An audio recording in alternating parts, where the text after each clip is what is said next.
The following is a product of Grayson Publishing. After a 42-3 loss to Pottsboro a week ago, Howe looks to get back on track versus a 1-5 Lone Oak team seeking their first district win.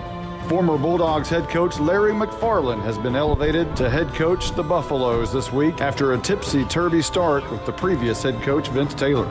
Live from the Dog Pound, it's football time in Texas.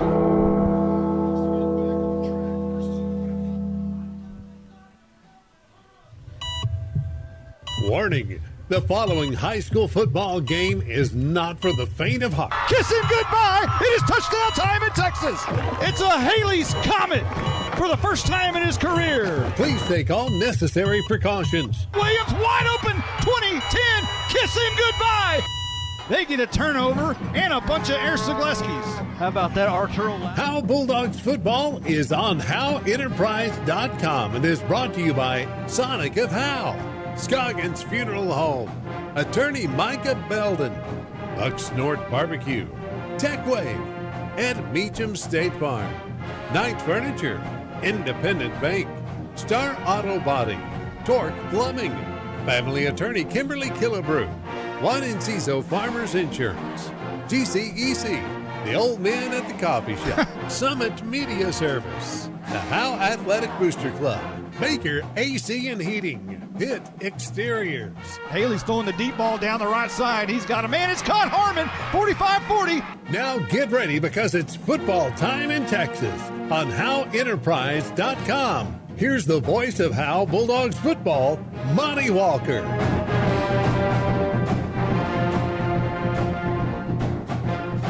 Oh my! Here we are when the grass turns brown. The playoff conversations start heating up. And I tell you what, the Howe Bulldogs Stadium, the grass out here, it's going dormant. It's a little bit yellow, and, you know, what a great time to be here in Howe, Texas. And you just love to see the field turn because you know it's about to be special. Football season is upon us here. Thankfully, there's no rain that's coming up to mess up the field or anything right now. So we got good weather, good atmosphere, and hopefully a win for the night for the Bulldogs. An old friend stops into Bulldog Stadium tonight, unexpected. A week ago, we would say, for sure, Larry McFarland, Howe's former head coach, has been thrust upon the head coaching position at Lone Oak all of a sudden this week after kind of a whirlwind of a week over there for the Buffaloes. They had their head coach that they hired a year ago, Vince Taylor, after the Van Alstyne game last week. He resigned, or they reassigned him, and lo and behold, Larry McFarland, the old bull rider and former Howe coach, brings his belt buckle back over here to Bulldog Stadium, and we'll see what is in store for the Buffaloes tonight, as they might have a completely different look than they had a week ago, and we really don't know what to expect. And Coach Jay has talked about that. He will see here in the coaches show you don't know what to expect. And I think this is a game. To me, I believe this is a must-win game here for the Bulldogs. You got a team here that is kind of discombobulated. I mean, being a coach, being a player. I mean, if you imagine what the week has been like. So I think this is a game for the Bulldogs. You can kind of kick them while they're down, if you will. No disrespect to Lone Oak, but it's a winnable game. I believe it's a must-win game here for just morale purposes. But it'll be interesting to see how Lone Oak comes out tonight. Well, I think most people would. If anybody predicted, they would probably predict Howe to win, and then that set up, say, a battle royale a week from now with Commerce at their place.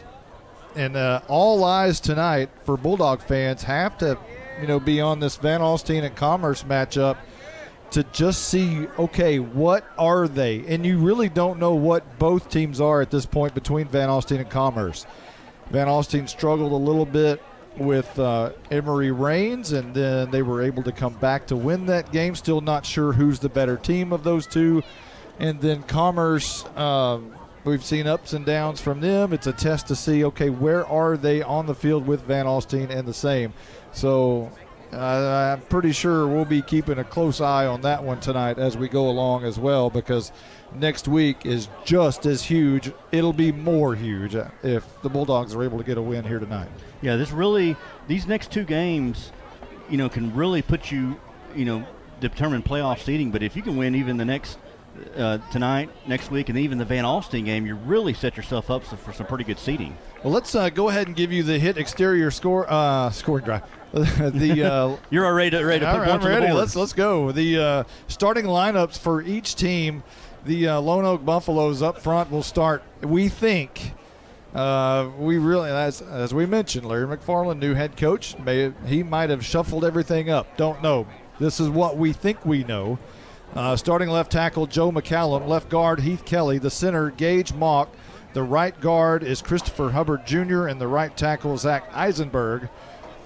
The receiver / slot back, Ethan Adair. The quarterback we think will be Chaden Tate, although Quade Williams is their leader, but he's been injured and off the field, hasn't played in a couple of weeks. They also have a tight end, Colby Underwood. He's a senior. And then they have slots Jack Kaiser, and he makes a lot of things go receiving the football. But that's if Williams is the quarterback. With Tate at quarterback, that changes everything.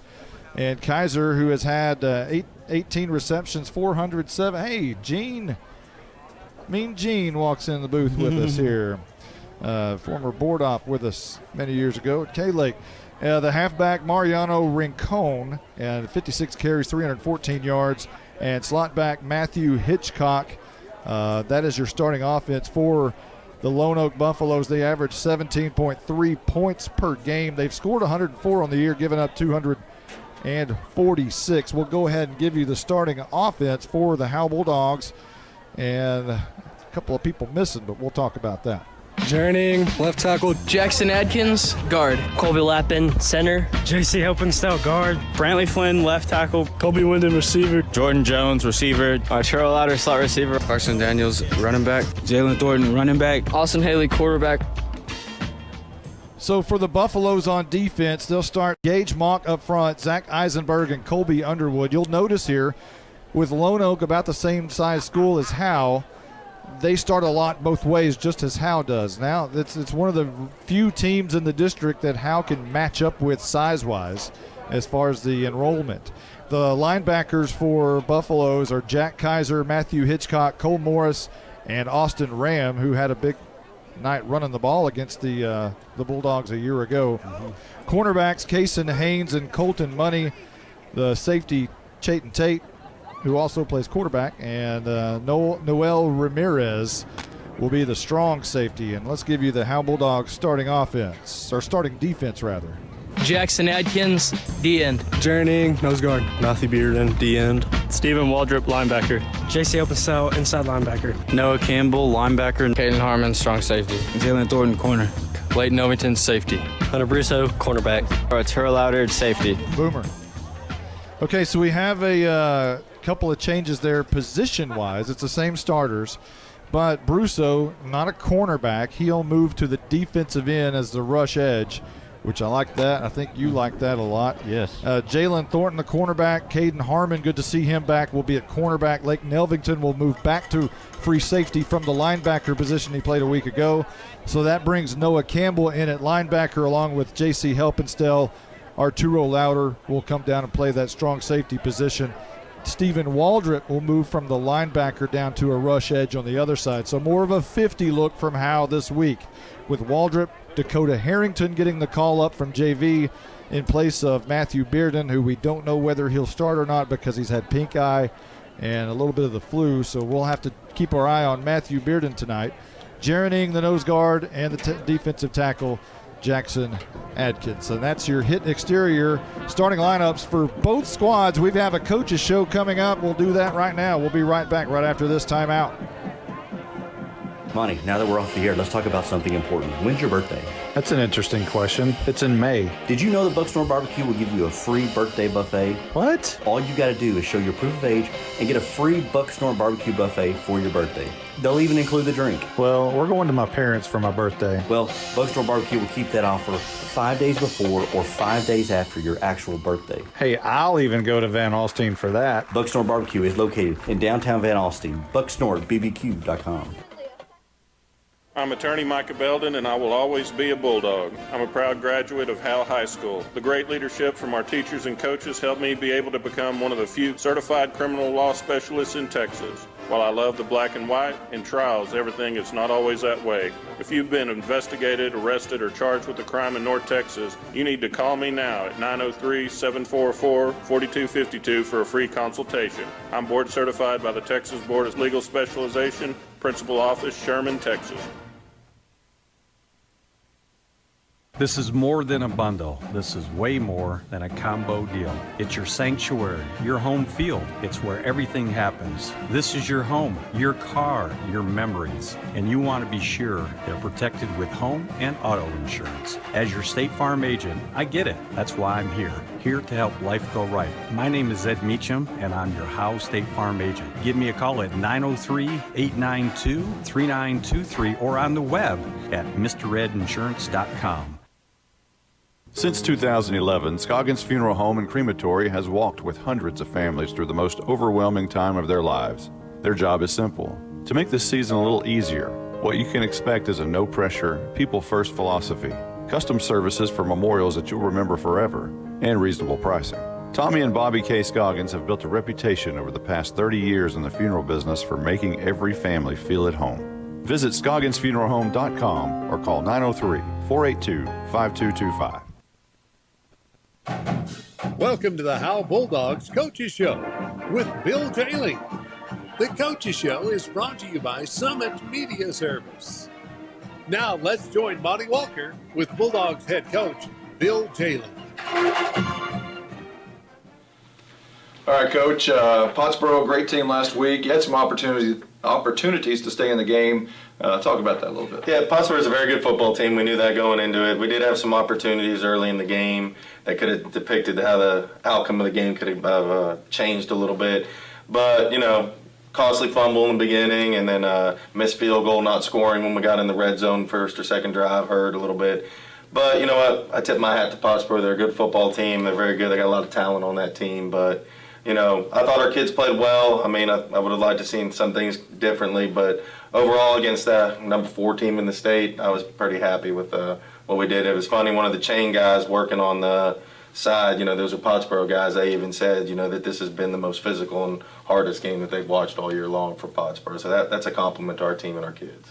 Caden Harmon's been missing a couple of weeks now. How's the health of your team overall? That's a good question. Caden's back. He's practicing. I would say he's about 85-90%, which is good to get Caden back on the field. He's a good weapon for us offensively and defensively. We got some key injuries again. Brandon Williams is a question mark for Friday night. We don't know if he'll be healthy. Mason Bearden, I'm sorry for my mind went blank. Bearden will be is iffy right now. He's been out all week with pink eye and the flu. So we haven't had our full team on the field since Bonham, and Bonham's really been the only game that we got our full 28 players ready to go, suited up, ready to go. So it's just been a kind of a whirlwind not having everybody healthy at one time.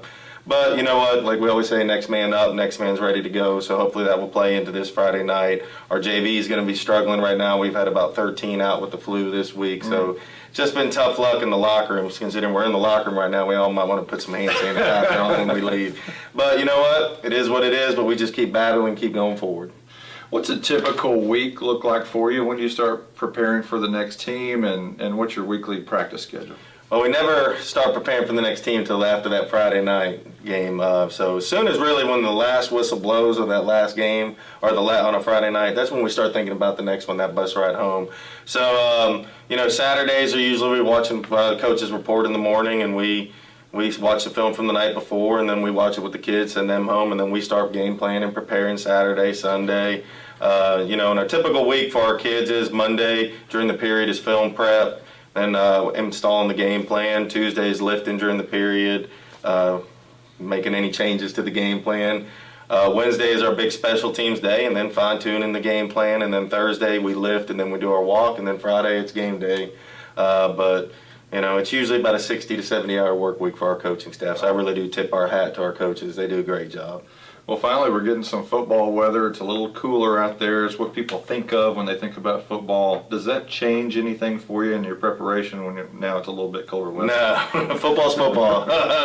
It doesn't change anything. I guess the biggest thing that could come into a factor in game prepping or game plan is the the wind, if the wind's going to play a factor, especially, in years past, we wouldn't say that being a running, ground pounding team, but now that we throw the ball a little bit, wind is a factor. So, on game nights before kickoff, I'm looking to see which way the flags are blowing and everything else. So we're going to take a quick break. We'll talk about Lone Oak when we come back. Summit Media Service is a full-service photography and video production company offering both land-based and aerial photography and videos and a full suite of post-production services to the Texoma area. Thinking of a promotional video or a highlight reel, perhaps some product training content? We can help for less than you might think.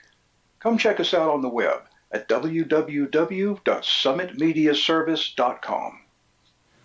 Coach, you mentioned whirlwind earlier. Let's talk a little bit about Lone Oak. They've had a whirlwind of a week. Their head coach was reassigned, and all of a sudden, former Howe Bulldogs head coach Larry McFarland has taken over, and they've had 4 quarterback injuries. What in the world do you expect to see from Lone Oak? That's the big question. We don't know what we're going to see from Lone Oak. You can watch as much film as you want. They've been something different every week. Coach McFarland's taken over, and he's a good guy. I know Coach McFarland from East Texas, and he's a good coach. He's going to have them ready to go. So from a game planning perspective, it's kind of like, what do we do? We're just kind of basing it off of what we watched on film, but expecting anything. It's going to be like an X factor. It's just going to be what are we going to see when we come out there. But I do believe it's going to be a challenging game. Coach McFarland, he's a good coach. He's going to have those kids ready to go and prepared. But your guess is as good as mine on what we're going to see scheme-wise on Friday night. It's a big game with Lone Oak, and do you treat this kind of as a normal game, or do you bump up the expectations a little bit? We bump up the expectations. I actually pulled the kids in on Monday when we were watching. First thing we did is watch film, and I kind of broke it down to them, the scenarios and everything else, and I kind of said we're taking it 1 week at a time, 1 game at a time, and every game from this point out is almost a playoff game for us. We got to win each one of the next 2. We got to win the next 2 to get in for sure, and we got to win one of the next 2 to be in the dogfight. But if we win out, now you're looking at a whole different scenario, which, we've been saying since the beginning of the year the VA game is going to mean something to us, and it is going to mean something this year. It could mean us playing for a 2 or 3 seed, or it could mean us getting us in the playoffs. So, it's 1 week at a time, 1 game at a time. Every game from here on out is a playoff game. I think 2 years ago, if you were projecting looking forward to this particular year and this particular team, I don't think many people would be talking about playoff scenarios and things like that for this group. But here we are. Do you not to get ahead, but how big is this game for you, and how big would this be for your team? This game is a very big game for us. I mean, honestly, the next 3 games on our schedule, the last 3 games, are all huge games for us. They all have some kind of impact on our season. And yeah, I agree. Nobody would have ever thought we would be in the playoff hunt this year. And, the fact that we are in the playoff hunt is a big credit to our senior class, big credit to our coaching staff and our kids for just buying into the program and just keep battling through all the adversity that they've had to face. But yeah, every game is huge right now, and it's going to be a big one this Friday night. We got to take care of the first one. Like we said, at every home game, you need to be there. We need everybody to show up, especially now that it's getting close to playoff time, and Howe needs a big crowd, needs you there. So if you can be there, be there. If you can't, if you're out of town, listen to HoweEnterprise.com. We'll have the game live for you, and you can also pick it up inside the stadium, so bring your headphones, 99.9 FM.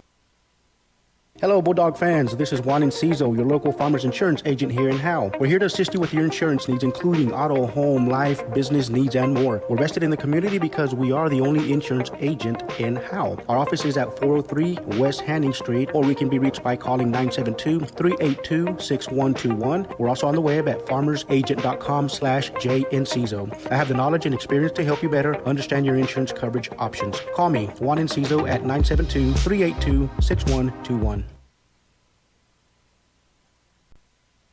To compete at the highest level, you need reliable teammates to share the load, strong leadership, and unquestionable character. It's true in athletics, and it's true with financial services. At Independent Bank, we understand success on the field is a result of unseen hours of hard work and preparation long before the first whistle. Visit any of our branches, and you'll find local bankers invested in the community, committed to building strong business partnerships and helping families reach their financial goals. Independent Bank is proud to be a part of Howe Student Athletics. Member FDIC, Equal Housing Lender.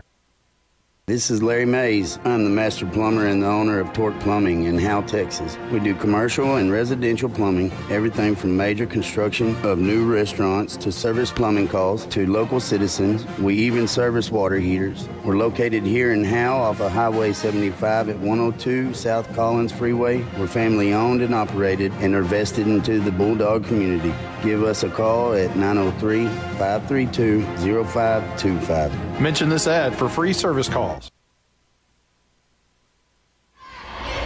Attention Bulldog Nation. Come down to the Sonic and Howe for half-price shakes after 8. When the Bulldogs are home, they'll even stay open for you rough, tough Bulldogs until 11 p.m.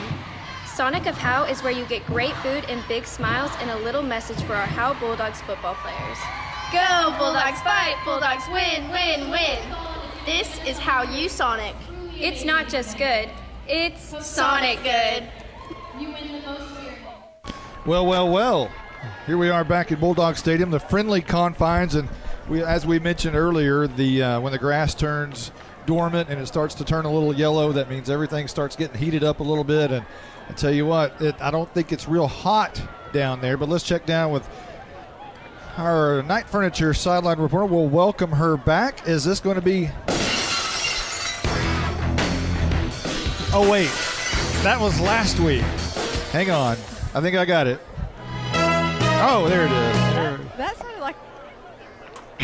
like a wrestler intro, like on WWE. Well, I'll take it. That's Stone Cold Steve Austin. Yeah. So, hey, a little bit chillier down there, huh? Or is a little bit from the last time I was here, but it feels great. 68 degrees down here on the field tonight, and we're only going to get down to 64. So it's a perfect night here in Howe, and a great.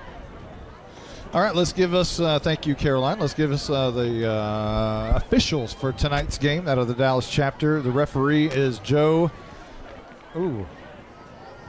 DeGraw. And the umpire is David Samank. The head linesman, Jack Williams. The lines judge is Bob Mayame. And the back judge, Tony Cleveland. And the captains are down on the field for both teams, and we're about to have the coin toss momentarily. Caroline will be down in the coin toss as usual, and we'll be able to hear what's going on down there. For Howe, it's J.C. Helpenstiel, Hunter Brusso, Jaron Ing. Happy birthday, Mr. Ing. 18th birthday tonight. And also Stephen Waldrop will be the captains for the Howe Bulldogs. On the far side, let's see. At this time, we would like to introduce the captain. Kason Haynes, number 24. Ball game. Okay. Bulldogs. Who else do you have? Colton Money, number 23. Number 24, and Hunter Brusso. 52. Gage Motch. And number 72, Okay. Gage Motch. Those twos kind of look like sevens, and I thought 24 was 74, and I thought 52 was 57, so that's going to be interesting tonight. That'll be fun. And number 52, Gage. It is head. You won the toss, sir. You want to make your choice in the first half or the second half? Defer or defer? Defer. Okay. Okay, Lone Oak has won the toss, and they will defer to the second half. Thank you very much, Caroline, for being right there in that coin toss. Excellent job as usual. So we'll see which way they're going, and Howe will put their back to the north end zone. And the Lone Oak Buffaloes, if you will, Buffaloes. There's a big debate about that. We're gonna have to get an English teacher up here. Google says it's either way is good. I'm not sure. I was always told Buffaloes is not correct, but in any sense, the Buffaloes, we'll say tonight, are in all white helmets, pants, and jerseys, red numbers. And the Bulldogs in all black tonight. Familiar home, all black helmets, black jerseys, black pants, and the thick gray 80s style stripe down the leg, and they look good. Not a great crowd on hand just yet. Hopefully it'll start picking up here as the Bulldogs just about ready to make their way. One thing we have to mention tonight, one of the coolest things that the Bulldogs do here each year is have the second grade perform the national anthem at least one time per year, and tonight is the night, and it always seems to bring a little tear to the eye when the kids start singing that national anthem right here in front of the home crowd. And there's the Lone Oak Buffaloes as they make their way through their very small Snoopy tent. And the Howe Bulldogs and their giant white bulldog head will be coming through momentarily. Coach Jay is walking down the sideline. Coaches in gray jackets tonight with hoods. Some of them have caps. And Coach Jay, the familiar visor that he wears even when it's cold. Mm-hmm. So now I think we're ready for the Bulldogs to come out. No sign of the second grade, however, though. And Angie List, the music instructor, has been in charge of this for all these years. And now she was a little sad, talking to her a little bit ago, that she no longer is in charge since it's a new school. And they're at Summit Hill Elementary. They have a new music instructor over there. And here's the Howe Bulldogs coming through the big tunnel.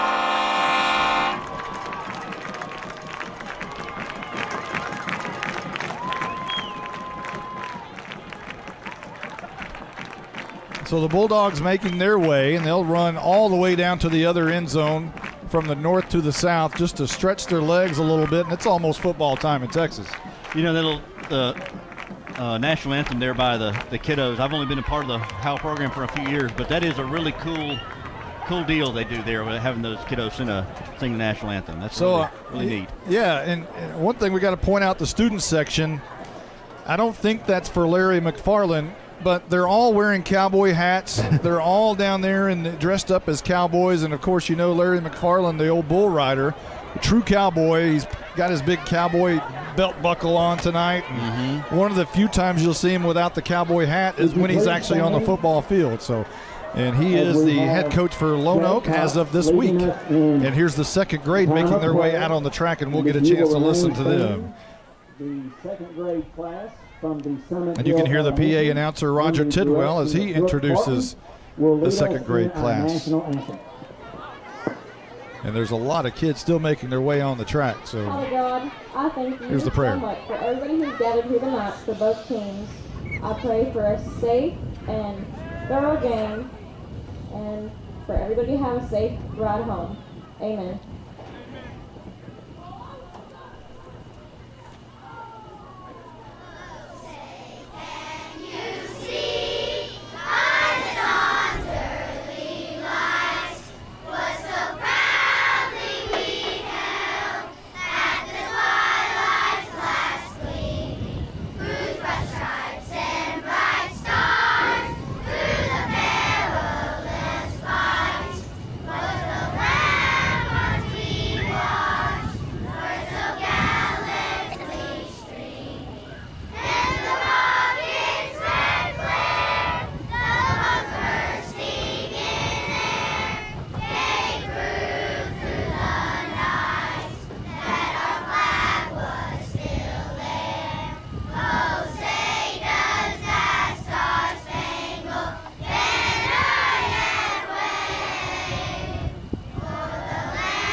About that. That's cool. Really cool. My favorite one of the year. Have they been doing that for a while? Long time, man. I don't know exactly how long, but they've been doing that for a long time. Yeah. So, I had to unplug something. And now Caroline and Blake will be able to hear me again. They should be able to. So, Justin White, what do you expect tonight from Lone Oak? Any idea? No idea, but I know that. And that's strange to say. We always prepare. Don't think that if you're just tuning in for the first time, we always prepare. Yeah, we're always getting ready. We put in our time preparing for these games, Absolutely. but we don't know. We don't know because they've changed. Yeah, they don't. And I don't know. They probably didn't know until probably about Monday when they found out about their coach resigning or being reassigned. So I think one thing is the Bulldogs need to be just ready for about anything. They don't need to go ahead and it's a must-win, I was saying, but they definitely don't need to just assume that they'll come out here and win this. I mean, you never know if they're going to rally around Coach McFarland and come out and bust in your mouth right from the get-go, so you need to be ready for anything. Well, the Bulldogs are going to have the ball first, and they're going to be moving from our left to right, from the north to the south, as the Lone Oak Buffaloes are just about ready to tee this one up. They fake the quail onside. They back up. Doing the kicking for Lone Oak will be Colby Underwood, and he'll bang it deep on the Tech Wave kickoff. It's going to go to Waldrop, who will pick it up at the 30-yard line, coming right up the middle of the field, and finally corralled by 6 or 7 white jerseys, and Howe will set up shop for the first time tonight right around the 35-yard line. This Bulldog offense will be just a little bit different. They still haven't got their full crew of weapons out there. We'll be missing Brandon Williams tonight, even though they got Caden Harmon back. Now we see Matthew Bearden is suited up. We were told, of course, if you listen to the coach's show, pink eye and a little touch of the flu, but he's out there. So don't know what that means, if he'll start on defense or not. Right now it's 1st and 10, left to right for Howe. Austin Haley in the gun with 2 receivers to the near side, and Thornton to the left. He'll go in motion, and they throw the screen pass out to Thornton. Makes the catch, looking for a block, gets a block, and a flag is down, as they'll say that the block was going to be in the back. And I think that's going to be on possibly Jordan Jones, but it'll be a blocking foul against Howe. And Thornton didn't go much anywhere anyway, but it's going to be a holding call on Carson Daniels, we're told.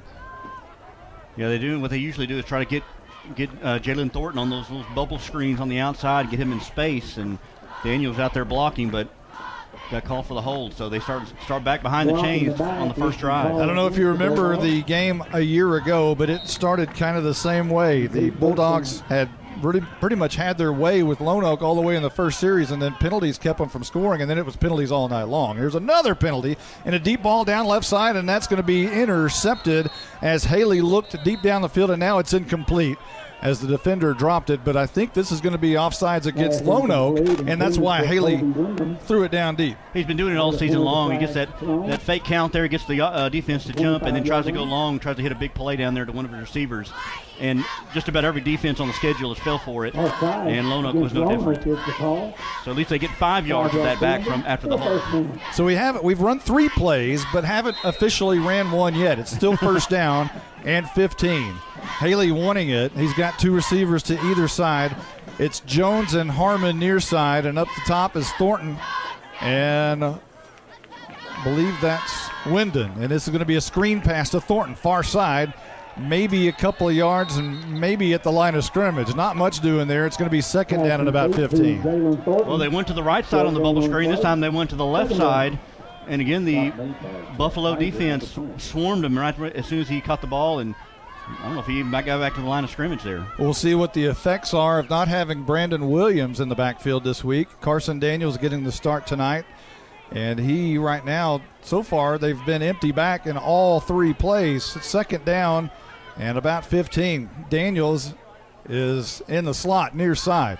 Haley wants to throw. Looking left side. It's caught by Wyndon. He's going to get 5-6 back near the 40-yard line at about the 38.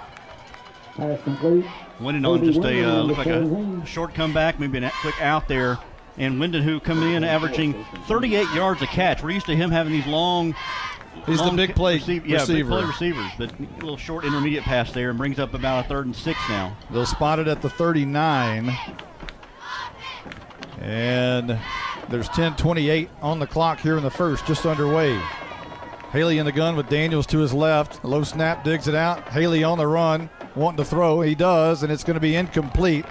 It looked like his receiver had a chance for the football, but Thornton was unable to hang on to it. It falls incomplete, and it's punt time for Howe on their first possession tonight from their own 39-yard line. They're on the left hash mark. They roll out to the over on that side, the left side, so there wasn't a lot of field there, and so he's trying to throw right through a bunch of white jerseys, and there's a little off target there intended for Thornton, and so the ball falls incomplete, and Bulldogs are forced to punt. With the incomplete pass, it stops the clock at 10:18, and Jalen Thornton will stand at his own 27-yard line to punt it away. It's a high punt, and that is going to be the Buffaloes are going to get away from it.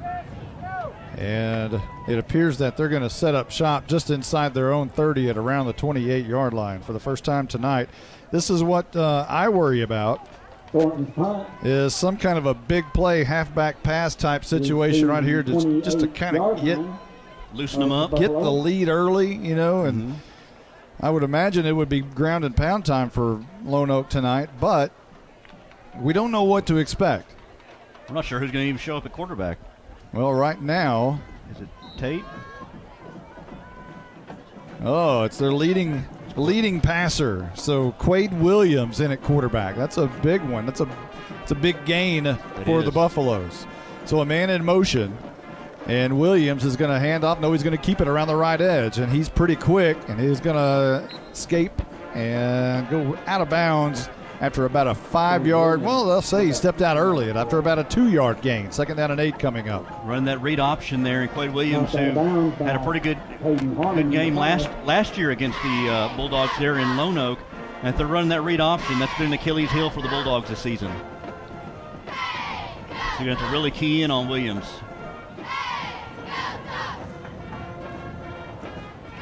He was in sweatpants during warm-ups, but they kind of threw a wrinkle there and sent him out. Here he is.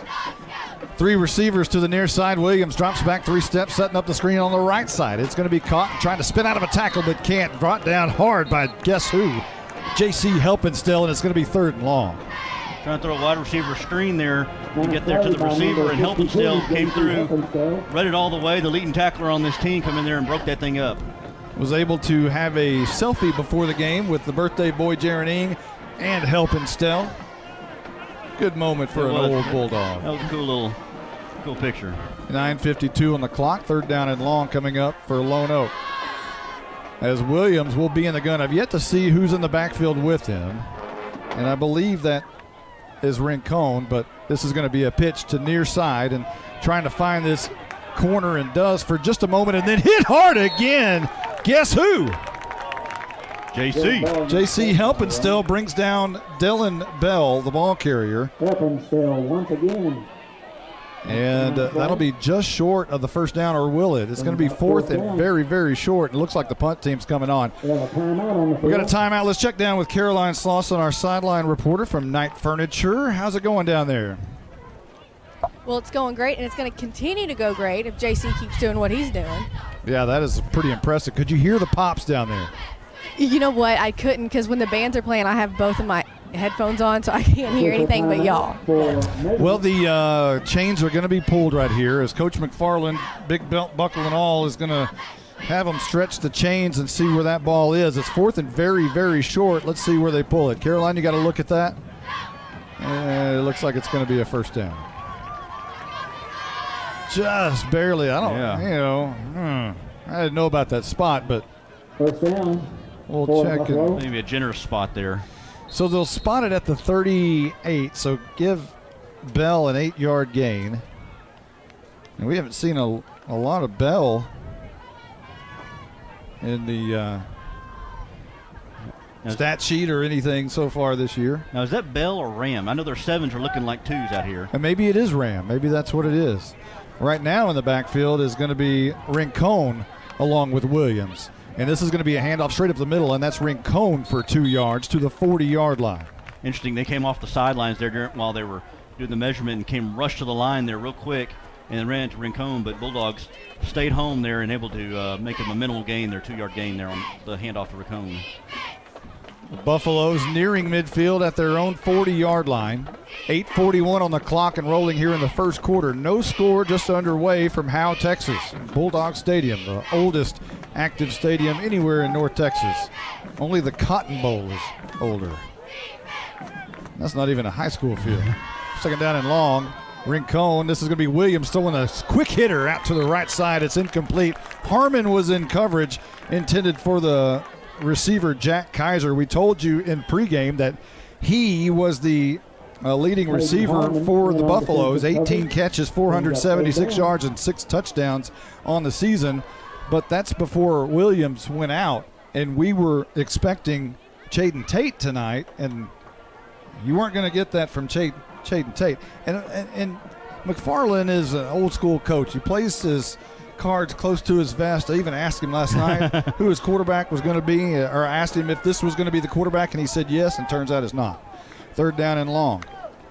Williams rolls out right, wanting to throw, being pressured, and now it's going to be incomplete. Pretty good coverage out there by Arturo Louder. Brings up another 4th down situation for Lone Oak. However, this one is not like the last one. This one is 4th and about 8, and it's true punt time for Lone Oak as Jalen Thornton will go back deep for the Bulldogs and stand somewhere around the 30-yard line to return this thing. Louder had good coverage there, and Waldrop was coming there rushing from his backside as Williams was trying to roll out. So good coverage and good pass rush there by the Bulldogs. 8:13 on the clock. Lone Oak still in punt formation, still waiting for a player to come. Rincon is late getting on the field.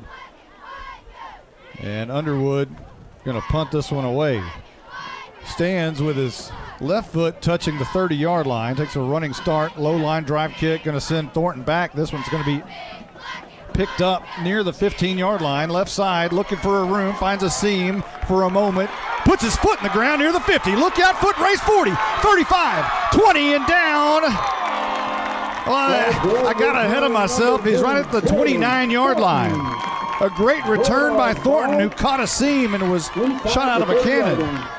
Got that on the bounce there and broke a couple of tackles. I thought maybe he was going to be down there after about 5, maybe 10-yard gain, and then some way came out of the mass of humanity there and was off to the races, and a touchdown saving tackle there by the Buffalo punter. I was trying to figure out who was going to catch him. I thought he had a straight line to the end zone, and for some reason he made a cut. I wasn't able to see it. Maybe I'll catch it on the film and understand why, but I was looking at it thinking he was gone.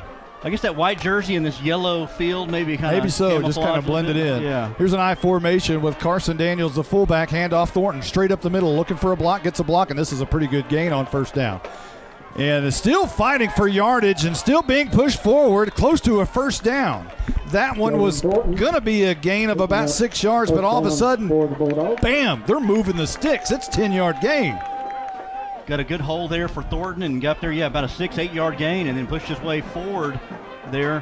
Make it 11 yards to the 18. He's the leading rusher, the leading receiver on this team. Only had about 11 yards last week, so trying to pick up something.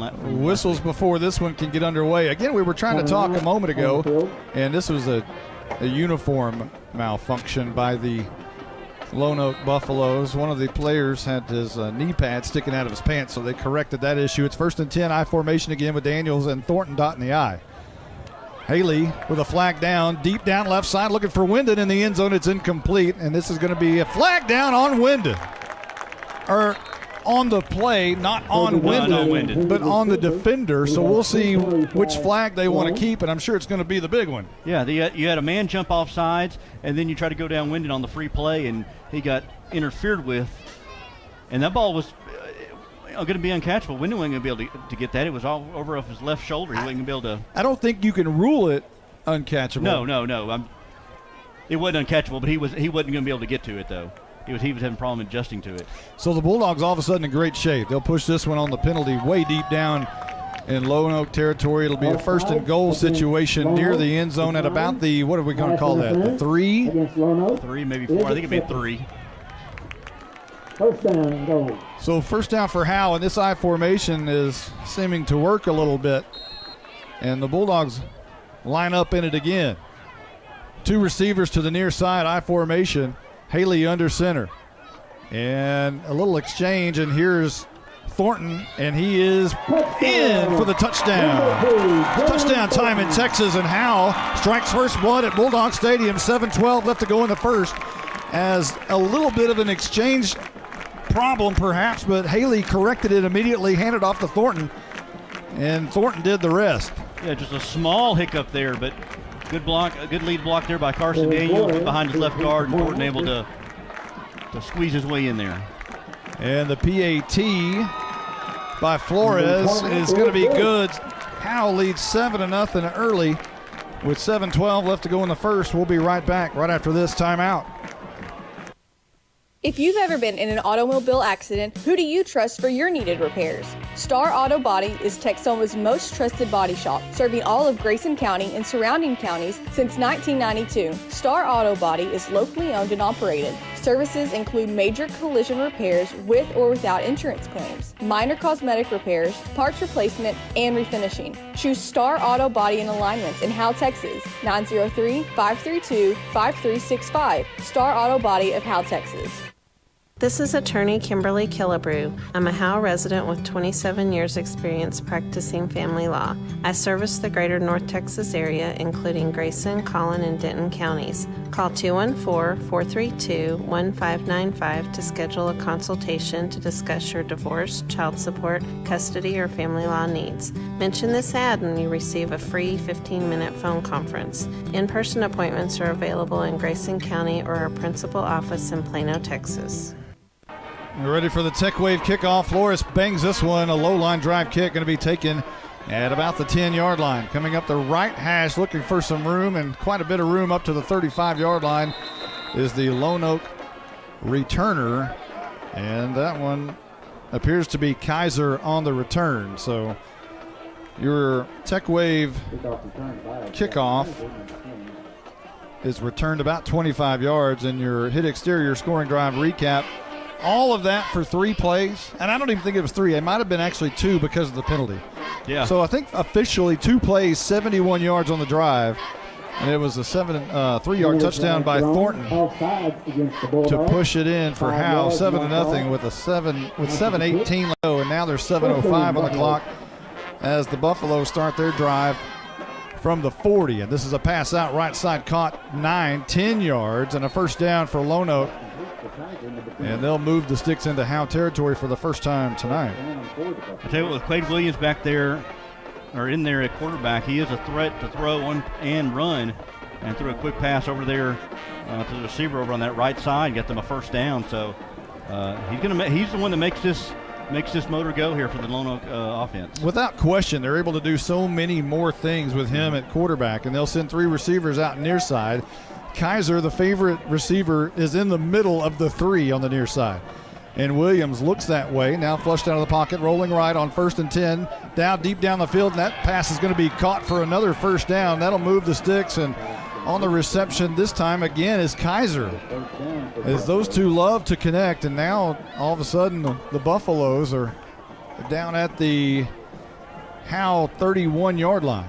He got flushed out of the pocket, kind of off balance, off one foot, right in the middle of traffic, and somehow found Kaiser there in the middle of the defense there, the Bulldog defense there, and so dangerous throw by Williams, but he was able to succeed and get the first down. Matthew Bearden on the sideline as the Bulldogs counting on Dakota Harrington to fill his place. First down and 10.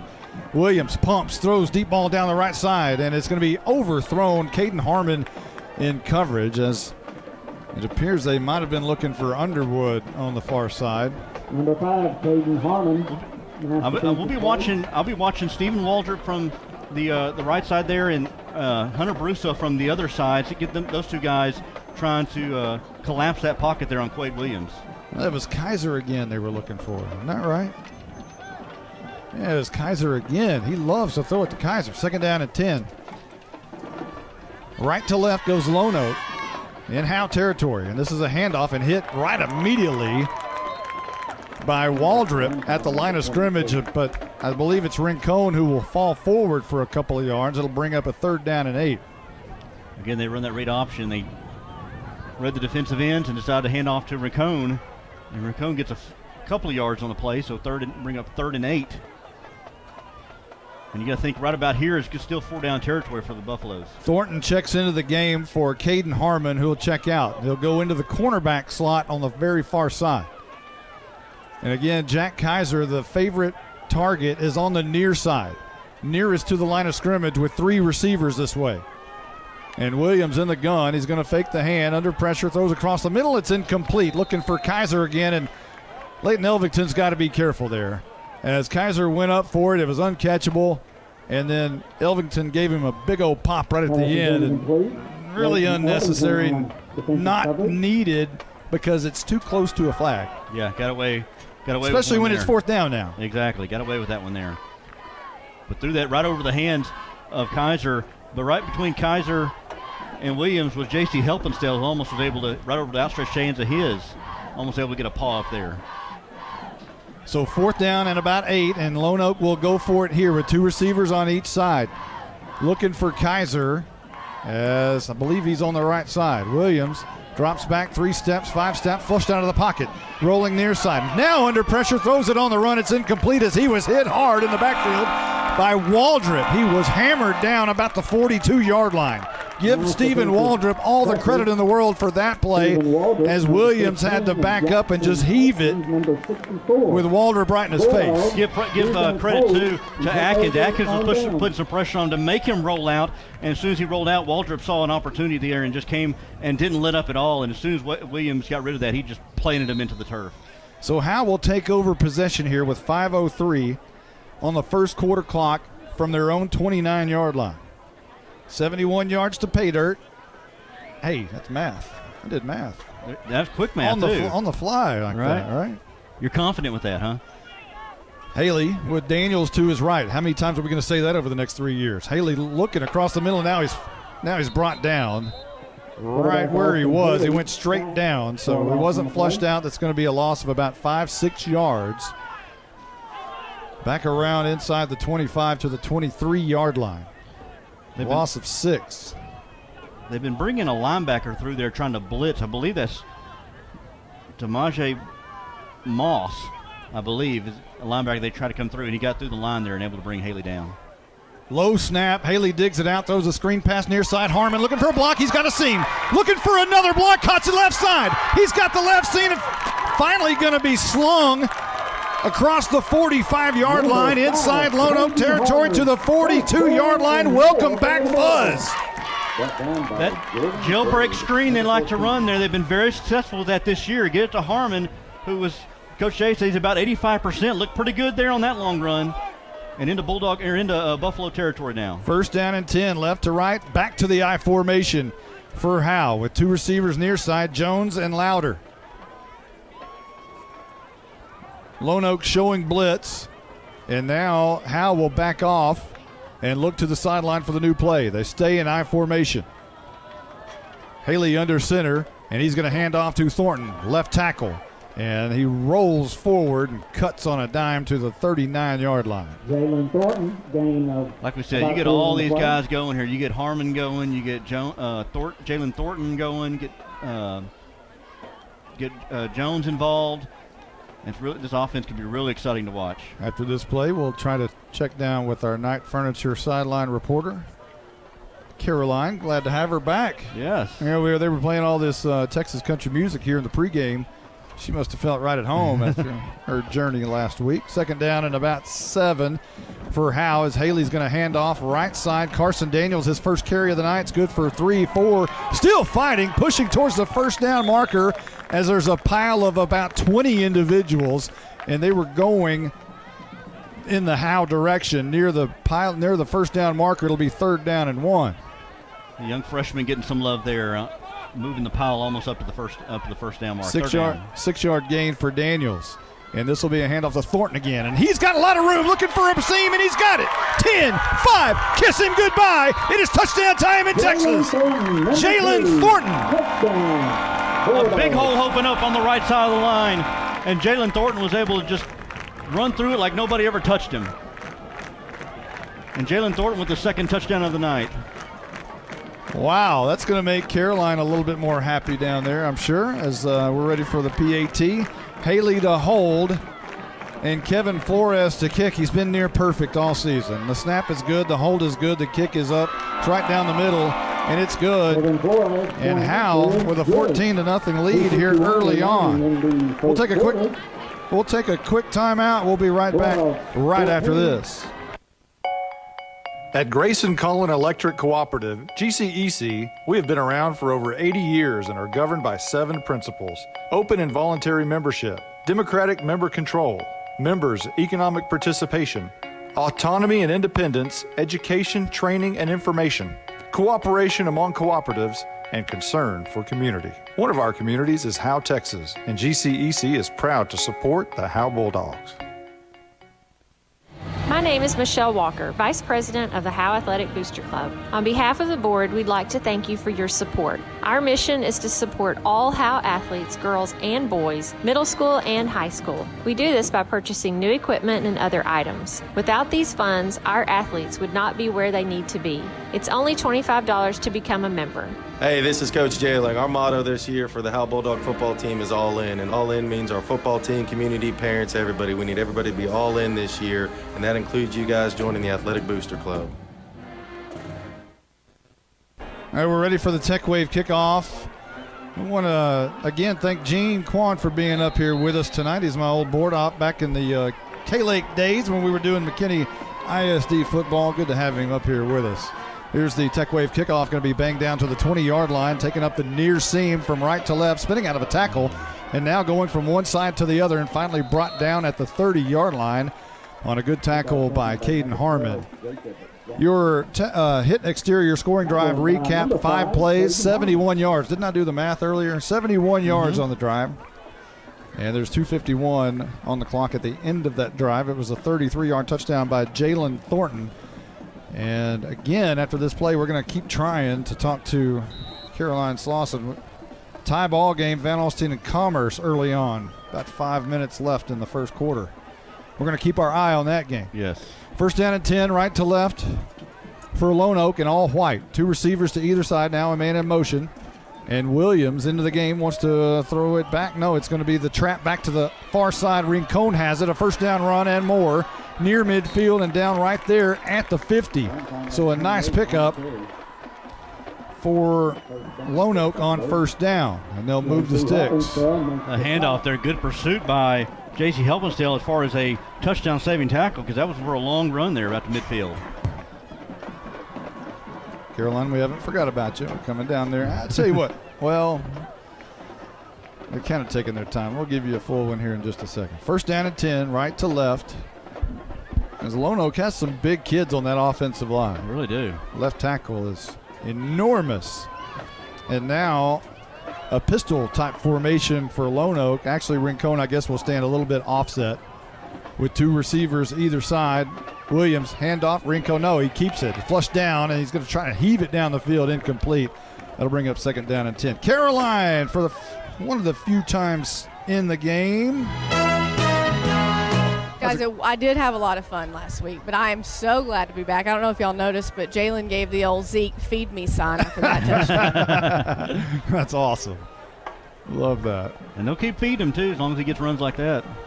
So we have a new score. Commerce takes the lead over Van Alstyne with 3:02 left to go in the first. Interesting. Yeah, that'll tell you. We're going to learn a lot tonight from that game. I'm telling you, we're going to learn a lot.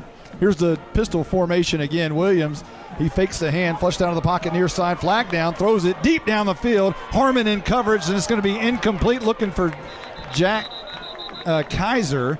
And another flag. There's flags on the deep end of one field and deep on the other, so about 40 yards apart. I think Waldrop was held offensive hold there against the offense there. Somebody held Waldrop, and then I believe it's going to be a pass interference maybe on the Bulldogs, so this may be offsetting penalties. The Blizzard, Blake Burnett, had a stat for us earlier. I wasn't able to hear it, though. Maybe he'll give that to us again. Holding against the Bulldogs. Jalen Thornton has 4 carries for 51 yards and 2 touchdowns. That was a stat. That's a pretty good stat early on for Mr. Thornton. So I guess we have offsetting penalties there. Yes, there's a hole on each side, holding on the Bulldogs, holding on the on Buffalo. There we go. So second down and 10 coming up for Lone Oak. Right to left towards the north end zone. 1:43 left to go in the first quarter. Howe up 14-0. Lone Oak got it into Howe territory on their last possession, and now a timeout's been called by Larry McFarland's belt buckle. We'll be right back right after this timeout. Monty, now that we're off the air, let's talk about something important. When's your birthday? That's an interesting question. It's in May. Did you know that Bucksnor Barbecue will give you a free birthday buffet? What? All you got to do is show your proof of age and get a free Bucksnor Barbecue buffet for your birthday. They'll even include the drink. Well, we're going to my parents for my birthday. Well, Bucksnor Barbecue will keep that offer 5 days before or 5 days after your actual birthday. Hey, I'll even go to Van Alstyne for that. Bucksnor Barbecue is located in downtown Van Alstyne. BucksnorBBQ.com. I'm attorney Micah Belden, and I will always be a Bulldog. I'm a proud graduate of Howe High School. The great leadership from our teachers and coaches helped me be able to become one of the few certified criminal law specialists in Texas. While I love the black and white, in trials, everything is not always that way. If you've been investigated, arrested, or charged with a crime in North Texas, you need to call me now at 903-744-4252 for a free consultation. I'm board certified by the Texas Board of Legal Specialization, Principal Office, Sherman, Texas. Back to action. These officials giving us exactly 60s. We haven't got that in a while. Oh, it's beautiful. Beautiful. Second down and 10. And Williams, look at that. Right on the 60 mark, we get that whistle. Look at that. Williams under center for one of the few times the ball's on the turf. Howe says they have it. We're about to get some Eric Skaleski's right here. Yeah, buddy. Howe's got the football. Skaleski must have an injured ankle again. Didn't get a lot of Skaleski's right there, but one good thing is you got the football, and that's the most important thing. Jackson Atkins with the recovery. There's some miscommunication on that fumble. I don't think the running back got the carry whenever Ever got the ball in his hand or full possession of it there and fell on the ground there, and Jackson Atkins right there recovering. Well, I think that was the first time Williams had gone under center. It really was, yeah. And obviously not used to that, being in the gun the whole time. And here comes Howe on offense, left to right after the fumble. 1:38 on the clock here in the first. Again, the I formation as Haley goes under center. Two receivers either side. Daniels, the fullback, Thornton to dot it. And Daniels gets the carry right side, and he's brought down at the line of scrimmage for no gain. It'll be second down and 10. They try that quick hitter sometimes, get to the fullback. Brendan Williams has had some success on that this season and try to get Carson Daniels some love, only about a yard there on that quick run. Yeah, they'll give him a yard from the 48 to the 47. Second down and 9. As now they go back to three wides on the near side and looking at the jet sweep, and this is Thornton on the jet sweep near side, and he bangs through two defenders, still on his feet somehow, dragging 3-2. Somehow still going is Jalen Thornton for a first down. Unbelievable. You can't tackle him. You got him trying to move the pile, then you get Brantley Flynn and you get JC Helpens down there, and they try to move the pile of humanity a few more yards and enough for a first down. Wow, a gain up to the 35-yard line, 12 yards, and I'm telling you, he started getting tackled somewhere about after 5 yards. So they moved it 7 yards after contact. A little bit of a good push there by the offensive line at the snap, and then they're on the end of the play. First down and 10, left to right, under a minute, under 30 seconds. Toss, left side. Thornton looking for a room. He's got a little bit of a room and drug down. Flags everywhere. About where he was brought down. It was a shirt-tail tackle, but let's see what the flag is. When three of them are thrown in the same spot, sometimes that can be a face mask. Let's check and see. Try to get Thornton out there in space. They like to do that pitch out there. Let's see what the call is. It's going to be a hold against Howe. Yeah. Everybody saw it. It wasn't like that is a questionable call. There were three flags thrown right at the same spot. Almost like there were two holds there. The official went to his hand twice. Well, if it's a spot foul, it must have happened at the line of scrimmage, right? They're moving this thing back to the 45-yard line. So it'll be first and 20. Right now, this is a bunch formation in the backfield. Two receivers wide on either side, but there's three men in the backfield. Pistol formation. Thornton gets it straight up the middle, looking for a seam, and he has a couple to about the 43. They were expecting more yardage than that with Harmon and Daniels in the backfield, standing on the side, on each side of Haley, who was in the gun, and Thornton dotting it. And that appears to be the final play of the first quarter. It's been a pretty good one for Howe, I'd say. Anytime you got a 14-point lead, that's a pretty good one. We'll take a timeout. We'll be right back right after this. This is more than a bundle. This is way more than a combo deal. It's your sanctuary, your home field. It's where everything happens. This is your home, your car, your memories. And you want to be sure they're protected with home and auto insurance. As your State Farm agent, I get it. That's why I'm here to help life go right. My name is Ed Meacham, and I'm your Howe State Farm agent. Give me a call at 903-892-3923 or on the web at mredinsurance.com. Since 2011, Scoggins Funeral Home and Crematory has walked with hundreds of families through the most overwhelming time of their lives. Their job is simple: to make this season a little easier. What you can expect is a no-pressure, people-first philosophy, custom services for memorials that you'll remember forever, and reasonable pricing. Tommy and Bobby K. Scoggins have built a reputation over the past 30 years in the funeral business for making every family feel at home. Visit ScogginsFuneralHome.com or call 903-482-5225. Ball placed at the 44-yard line on the Lone Oak side of the field. Howe traveling that way now flips it over to the north end, headed toward the north end zone.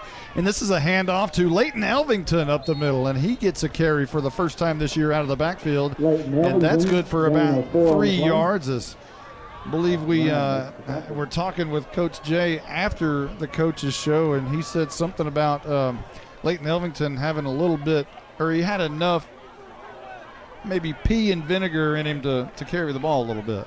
That's an interesting, yeah. Get him in. I think that's what it was said, something like that, if I remember. It's nice. Get just another threat there. See if they can get him involved in the ground game. Third down and about 15 for Howe. Haley wants to throw. Swing pass near side. Louder has it on the run, looking to get right up the middle of the field. He's fighting for yardage. It's going to be a pretty good gainer. That'll set up a fourth down and manageable 6 yards for the Bulldogs, as Louder on the bubble screen near side made a good catch and run. Got on the bubble screen there. Colby Underwood came in there and almost got a hand up there to knock that down. But just maybe to the right or the left of that hand that came up and get it to Louder. And this is 4-down territory as they're down at the 30-yard line of Lone Oak. 10-yard gain. Ooh, I feel that air. It feels good. Mm-hmm. You work a sweat up here, don't you? Yeah, fourth down and about 5. Haley in the gun. 3 receivers to the right, 1 to the left. Haley wants to throw, flag down, throwing it deep down. This is going to be intercepted at the 12-yard line. Coming near side. Keep in mind there's a flag down, and now Colby Lappin is going to make the tackle just this side of midfield. But let's check the flag, as I think there's a reason Mr. Haley threw it deep down the field to Wyndon. Yeah, they've been trying to do that all night long. They've been threatening to blitz there, and they caught him. They've been trying to time the snap count there and caught him on the wrong side of the ball, I think. Well, let's hope, because that's the reason Haley launched it down the field. Yep. And you'd hate for it to be a different type of penalty when you think you got one thing and you're getting the other. So well, it's taking a lot longer than I thought to call an offside. This is going to be a offsides against Lone Oak. And okay. Wow. It just took a while to get to. And now a hold. What? He was given the hold sign there. So maybe illegal blocking the back on the return. I see. But it should negate. It should only be the defensive foul, right? They're going to take the holding or defensive illegal use of the hands, right? They'll take the penalty offsides. Yes. It should give them a first down. If not, it's going to be very close, and they may have to pull the chains on it. I think they're going to have to. He put a fourth down sign up there. And this is going to be really close, because it's going to be right at the marker when they move the ball. It's going to be right at it. I mean, really close. And I don't know if Caroline has a chance to see if that's going to be a first down or not. Let's check down. Result of the penalty is a first down. And it appears that it is. They're going to go ahead and move the sticks. That's what I thought there. Yeah, it was at the 25-yard line. That's where they got moved up to. So here we are, 1st and 10. Haley, handoff to Leighton Elvington, cutting and knifing his way through the middle and for about 3 yards. You know what we need, Caroline? We need an interview with Michelle Carter. She never gets any airplay. You know. You're going to surprise her here, huh? Yeah, let's see if she'll talk to us. Is Caroline Harris? Okay. So second down and about 7 after the pickup by Elvington of about 3 yards. I hope Carson Daniels is all right as Elvington's in the game. Haven't seen Daniels in a little bit. Maybe just getting a breather. With a ball placed right about the 2-yard line. There's 9:46 on the clock, and now a timeout has been called. We'll take 1-2. We'll be right back right after this.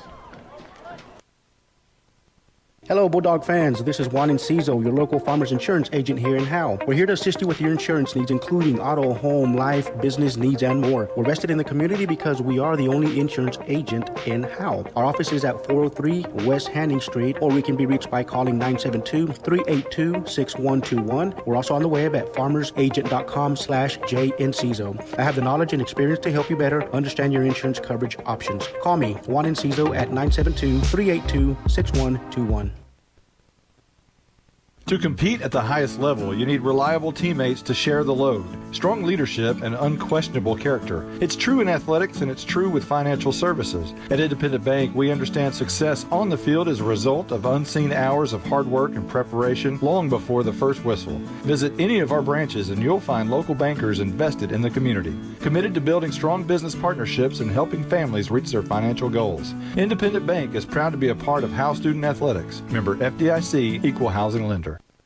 Here's Caden Harmon on the jet sweep from the right to the left, and he's met right at the line of scrimmage. Nothing doing there. We're trying to find a Carson Daniels sighting. We have not seen Mr. Daniels on the sidelines here. Obviously, he's not in the game, not in the backfield, and apparently not on the sideline. So we're all of a sudden he's gone. Hopefully he didn't get the flu bug from his buddy. Oh, there he is. He's right there. He's right down there standing by his flu bug buddy, Matthew Bearden. 3rd down and 9 coming up. Haley in the gun, Elvington to his left. Now they look over to the near side for the sign. Wyndon and Thornton in the slot to the near side. Caden Harmon and Jordan Jones split out wide to the right. Elvington wants it, gets it, looks right side, wants to throw. In the middle of the field, he's got Harmon. It's caught down to the 7-yard line. A great catch by Harmon and a bullet throw on a Haley's Comet. It was a good throw there. A little dart there thrown right in the middle of the field, right in between coverage. There to Harmon. Harmon caught that almost in stride there and able to get a little yardage after the catch there and convert the 3rd down. 14-yard pickup on the pass and catch. 1st and goal for Howe on a big 3rd down and 9 conversion right there. Elvington still in the game. Wyndon and Thornton left side. Harmon and Jones to the top. Haley wants to throw. 3-step drop, flushed out of the pocket, rolling right, on the run, in the end zone, looking for Harmon. It is caught. It is touchdown time in Texas. Haley throws it. Harmon catches it. Howe extends their lead 20-0 with the PAT coming up.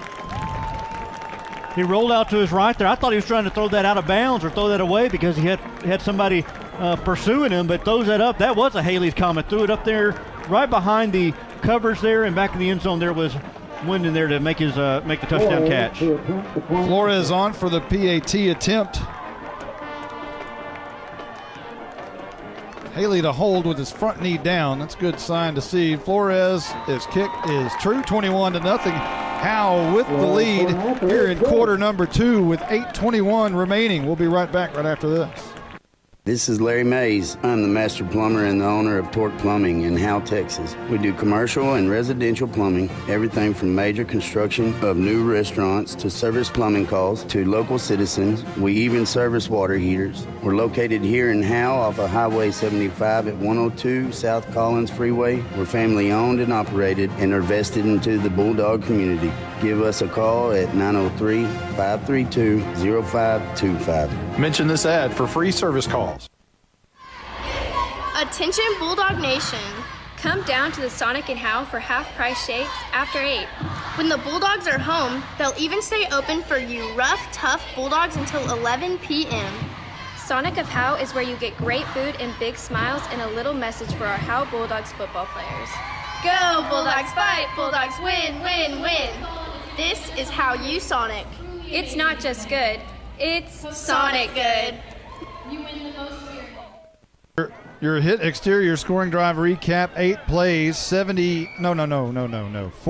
yards for the Bulldogs. Leaves 8:21 on the clock, and now a little pooch kick to the near side. Howe trying to get the football as it goes out of bounds. And the Tech Wave kickoff we might get to do again, but the hit exterior scoring drive recap again. 8 plays, 48 yards. Took about 3 minutes off the clock. Let's check down with our Night Furniture sideline reporter, Sweet Caroline. I'm down here telling David Reed. He comes here, and we've scored 2 or 3 touchdowns since you've been here. I tell him he can't leave. 2 of them. He says he walks in, scores. He just scored. He can't leave. He's our good luck charm. Handcuff him to the field goal pole. I got him. All right, 1st and 10 for Lone Oak as they'll start it near midfield at the 48-yard line.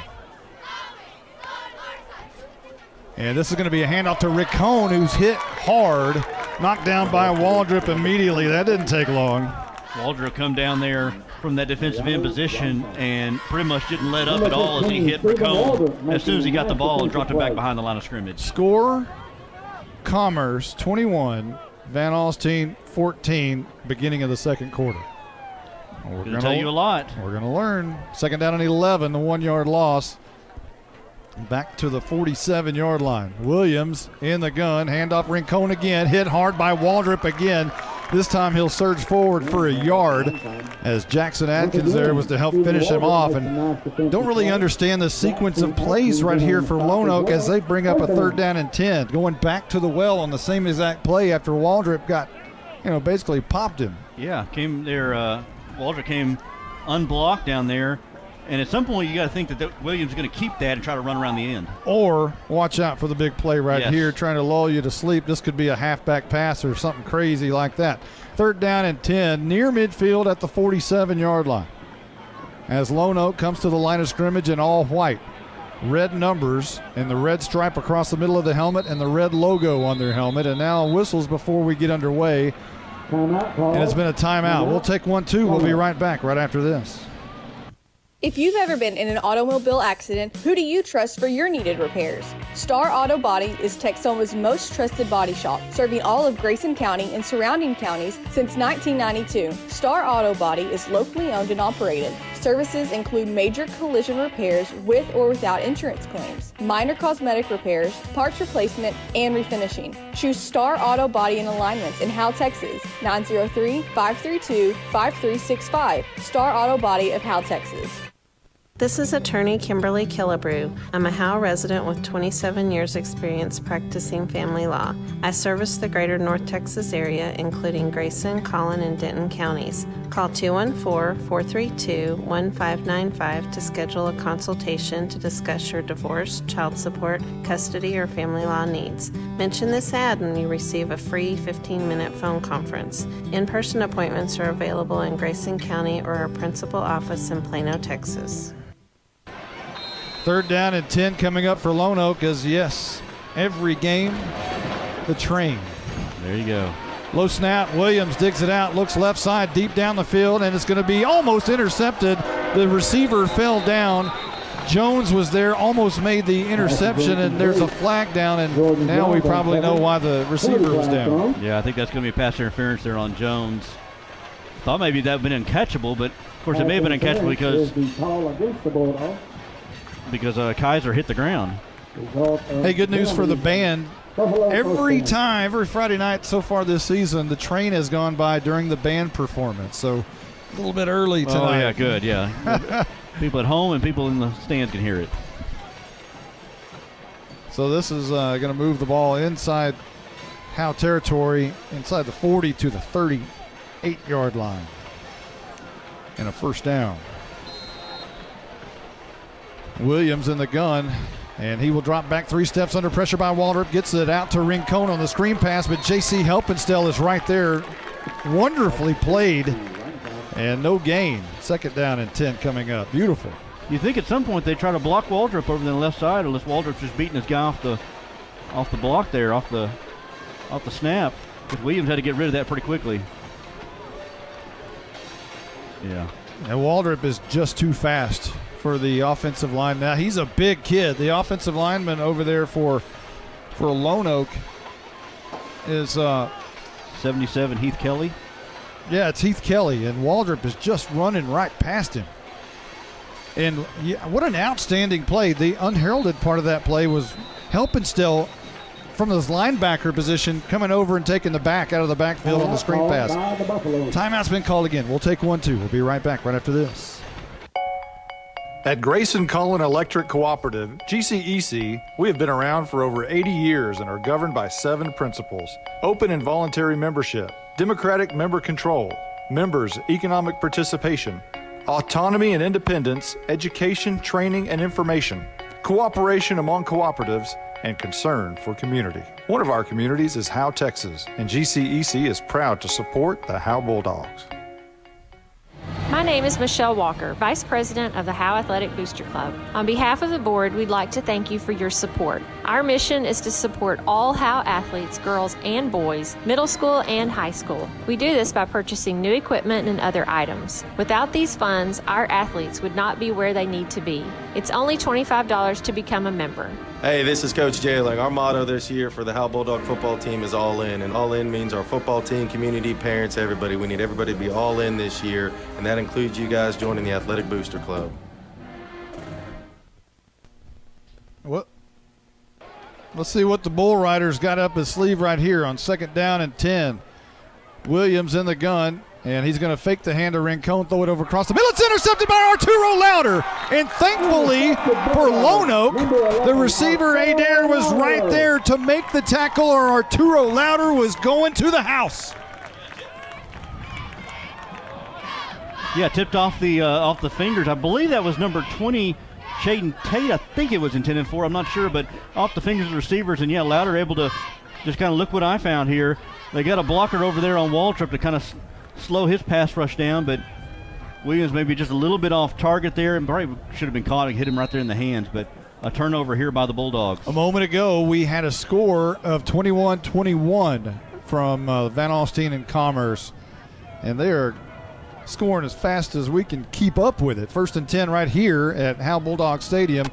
Right to left goes the Bulldogs. Haley in the gun. Thornton stands right behind him, and he's going to get the handoff. Coming left tackle and brought down after 3 yards at the 35-yard line. Still trying to get Thornton involved, which they've done a pretty good job here tonight. He comes in averaging about 8 yards a carry, and he's done that pretty much tonight.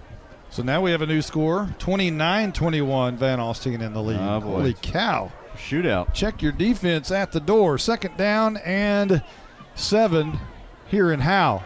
High formation, Haley under center. He's going to fake the hand, flag down. Now he's coming near side, flush down to the pocket. He's going to run and be thrown down after about a yard gain. And looks like he's fine. I know every time Haley goes down, I say looks like he's fine. But, you know, I just, you know, I just worry about the kid. All right. Yeah. All right. And Haley on that play action, it's amazing he got out of that, because he got back there and there were white shirts swarming all over him. And the fact he's able to just even get a yard on that is amazing. And there's a penalty there on the play. There's an offsides there against Lone Oak. That'll push the ball up to the 40-yard line. So the Haley run goes for naught. Wipe that one out, take the flag, 40-yard line. And now 2 men in the backfield, and good to see Carson Daniels back in the game. Waldrop will stand alongside Haley and Daniels, and this will be a handoff. Thornton, big hole left side, and he runs over a defender, kind of jumps through a defender at the 50-yard line. Massive hole that formed there right there in the middle of the field.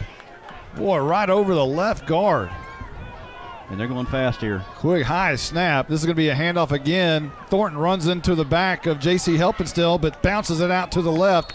Makes something out of nothing at about a 4-yard, maybe 5-yard gain.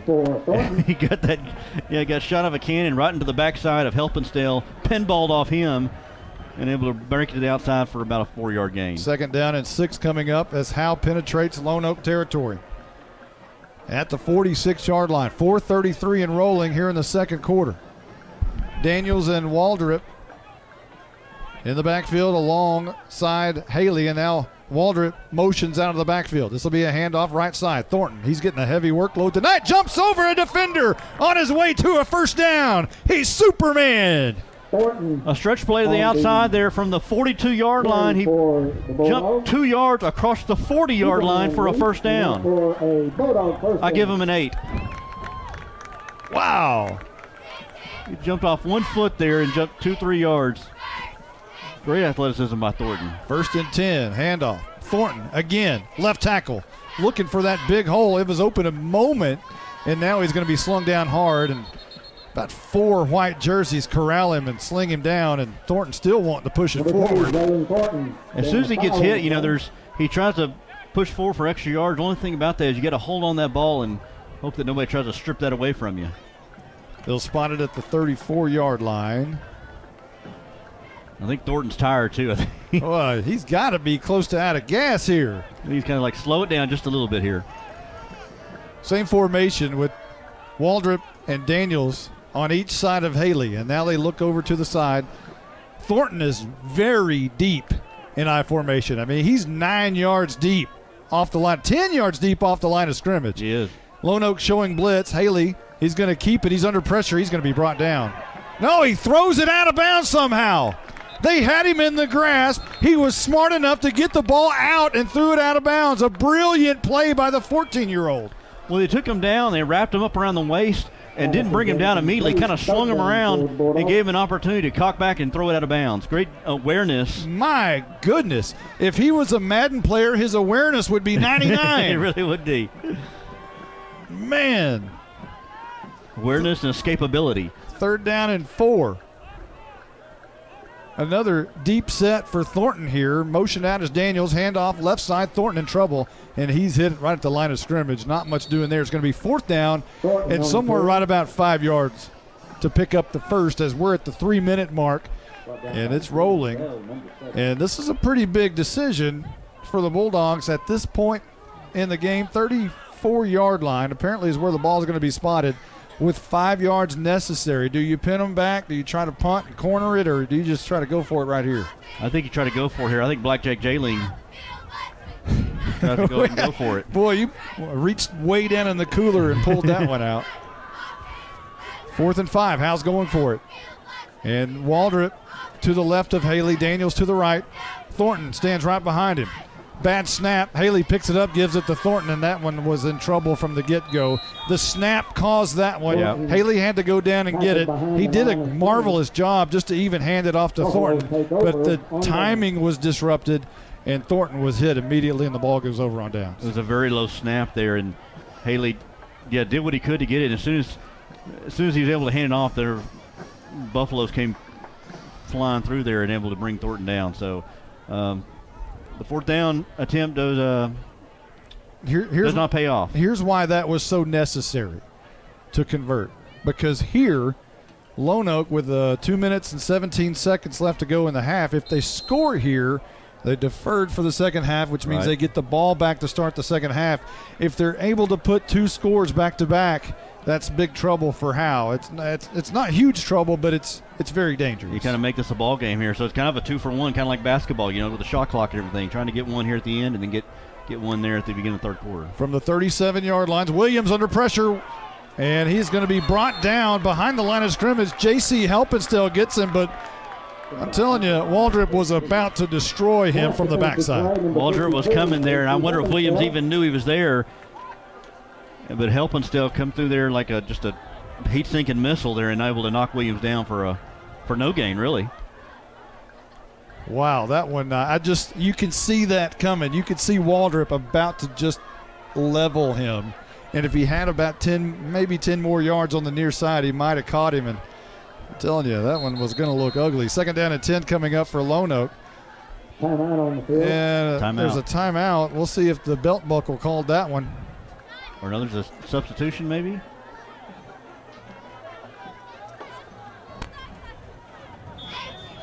It's a headband issue for Lone Oaks. Austin Ram, apparently. And a new player will have to check into the game. So, coming in at right tackle for Lone Oak will be a new player, Anthony Waymeyer. So 3 receivers near side, one up top. Williams under pressure, throws. It's going to be caught by, guess who? Kaiser, who bangs over a couple of Howe defenders on his way to a first down run. Finally brought down by Noah Campbell at the Howe 44-yard line. I tell you what, he should have been caught for only about 5 yards on there, but yeah, Kaiser broke a big tackle there and able to get a lot of yards there. And Waldrop is walking around gingerly. I think he's wanting a timeout. Waldrop is hobbling, and he is getting back at his defensive end position. 1st and 10, and now a timeout has been called. Let's keep it here. I think we're kind of caught up. Let's talk to Sweet Caroline down on the sidelines. Hey, what's the atmosphere like? What do you know? It's got to be a we have a new score, 32-21, Van Alstyne. Let's talk to Caroline. What you got down there? Yeah, guys, it's a good energy down here at 21-0. You know, it's got to be. But Jalen just kind of got in trouble by his teammates. I guess a Lone Oak player was trying to help him up and kind of brushed him off. Jalen started yelling at one of the refs, and I believe it was Waldrop who got on him real quick. I'm surprised y'all didn't hear him up there. It was good to see the senior leadership there from Waldrop picking up the junior Thornton, telling him which way's up. I notice when Thornton comes off the sidelines, he goes straight to the bench there to kind of just take a seat and rightfully so. There as much he's like a carries he's getting. Greyhound bus. A lot of miles going on that tread. 1st and 10, left to right, back to play. Lone Oak sends a man in motion from left to right as Williams drops back 3 steps. Wanting to hammer it down. Pressured by Jackson Adkins. And they're going to say intentional grounding as he tried to get rid of it because Adkins had him in his grasp. You know, you hear 5-step drops. That looked like a 10-step drop. He just kept going back and back, and then Adkins was barreling down on him. He tried to get rid of that, and it's going to be intentional grounding, yeah. That's going to be a big loss. The grounding happened around their own 46-yard line. And they'll spot it there, I guess. 2nd down. Man, what do we got? 20, no. 20, about 20 yards. 10, 15. 22, something like that. 23. The scoreboard says 21, somewhere in there. The ball's at their own 46, and they got to get to the Bulldog 33. Williams in the gun, 3 receivers near side, 1 up top. Rincon in the backfield along with Williams. Snaps, wants it, gets it. Another 3-step drop, another pressure, and this time it falls incomplete. If he's trying to hit his receiver over the middle, which was Adair setting up the middle screen, it falls incomplete. And it is 4th down and punt time, is it not, or is it 3rd? Is it 3rd down? I guess it's 3rd. It's 3rd down now. Yeah, that intentional grounding penalty really changed things here for that Lone Oak offense with less than a minute to go. So now you have 55 seconds. You got 3rd and 23. Howe's defense has to keep Lone Oak off the board right here. It is crucial to not allow a point here in the remaining 55 seconds. 3 receivers down at the bottom, including Kaiser, his favorite receiver. Left side, Williams looking deep ball down there, and that's going to be incomplete and a flag down, but not on Kirshner, who is in coverage. It's going to be in the middle of the field, so let's check and see what that is. It could be an illegal man down, and I believe that's going to be the call. If that's so, that's legal man downfield. So that'll decline it and be 4th down for Lone Oak. And 49 seconds to go. Declined by the Bulldogs. So 4th down, and Lone Oak is going to bring in the punt team because they'd have to get somewhere around New Beginning Fellowship to pick up the 1st down, and that's a long way away from here. 4th and about 21 is what the scoreboard reads. What you'd like to do is have Jalen Thornton get a nice long return to the end zone. Yeah, it would be the end zone, but even not, I mean, if you get into Buffalo territory, it really sets you up pretty here for the Bulldogs. Underwood's punt's a low line drive kick and a bounce near the 20 and go straight out of bounds. No opportunity for a return for Howe and Thornton, but it leaves 42 seconds on the clock, and you know what Nate Lynch wants to do with 42 seconds on the clock. Let's put some points on the board. Hammer it. I don't think Nate Lynch is all about sitting back there taking a knee. Playing conservative. Although I believe, Mr. Cowboy over there I don't think he's got any timeouts left. The board says 3, but I don't think he has any left. I don't think he has. I don't think he does either, so. Of course, we're talking about Larry McFarland, the former head coach here in Howe. He's a professional bull rider, real cowboy. And a good guy. Everything but the cowboy hat. First down and 10, right to left. Haley rolling out right, wanting to throw deep down the field, hammers it over the middle. It's going to be intercepted by Kaiser at the 25-yard line. Kaiser taking it up the middle, now to the left hash, and they're going to be close to a touchdown right here. Wow. And now all of a sudden with 31 seconds, Lone Oak can punch it in inside the 10-yard line at about the 5. Not a good pass there by Haley. Rolled to his right and threw it almost kind of across the field. Rolled to his right and threw it to the middle of the field there, and Kaiser able to pick it off. And the worst thing that could happen for the Bulldogs has happened, a turnover on their side of the field, and the Buffaloes are inside the 10-yard line.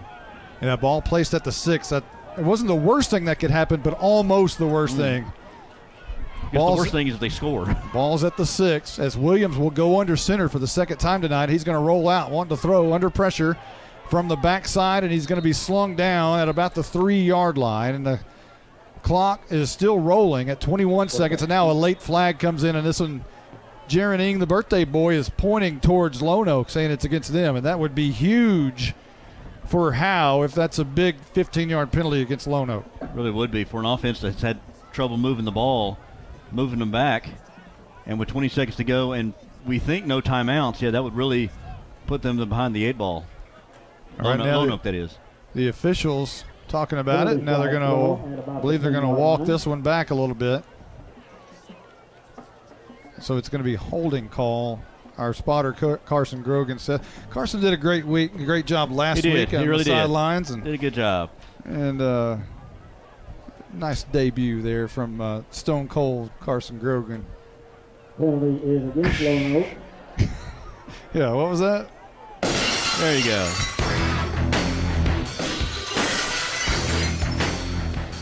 So here comes Lone Oak right before the half. 20 seconds left to go. I formation. Williams rolls out, wants to throw, looking in the end zone. It's going to be a jump ball, and coming down with it may be Howe, and I believe it is. Jordan Jones with the interception. Back-to-back picks. Lone Oak takes one, Howe takes one, and now what do you do, Nate Lynch?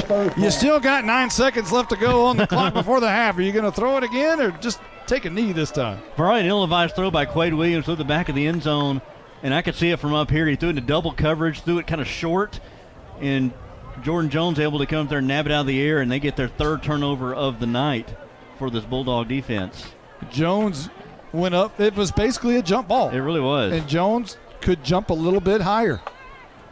So that places the ball at the 20, and I think now you down it. Yeah, I think that's what's going to happen here. They do. Haley under the center, and he does. He takes a knee, and that is the end of the first half.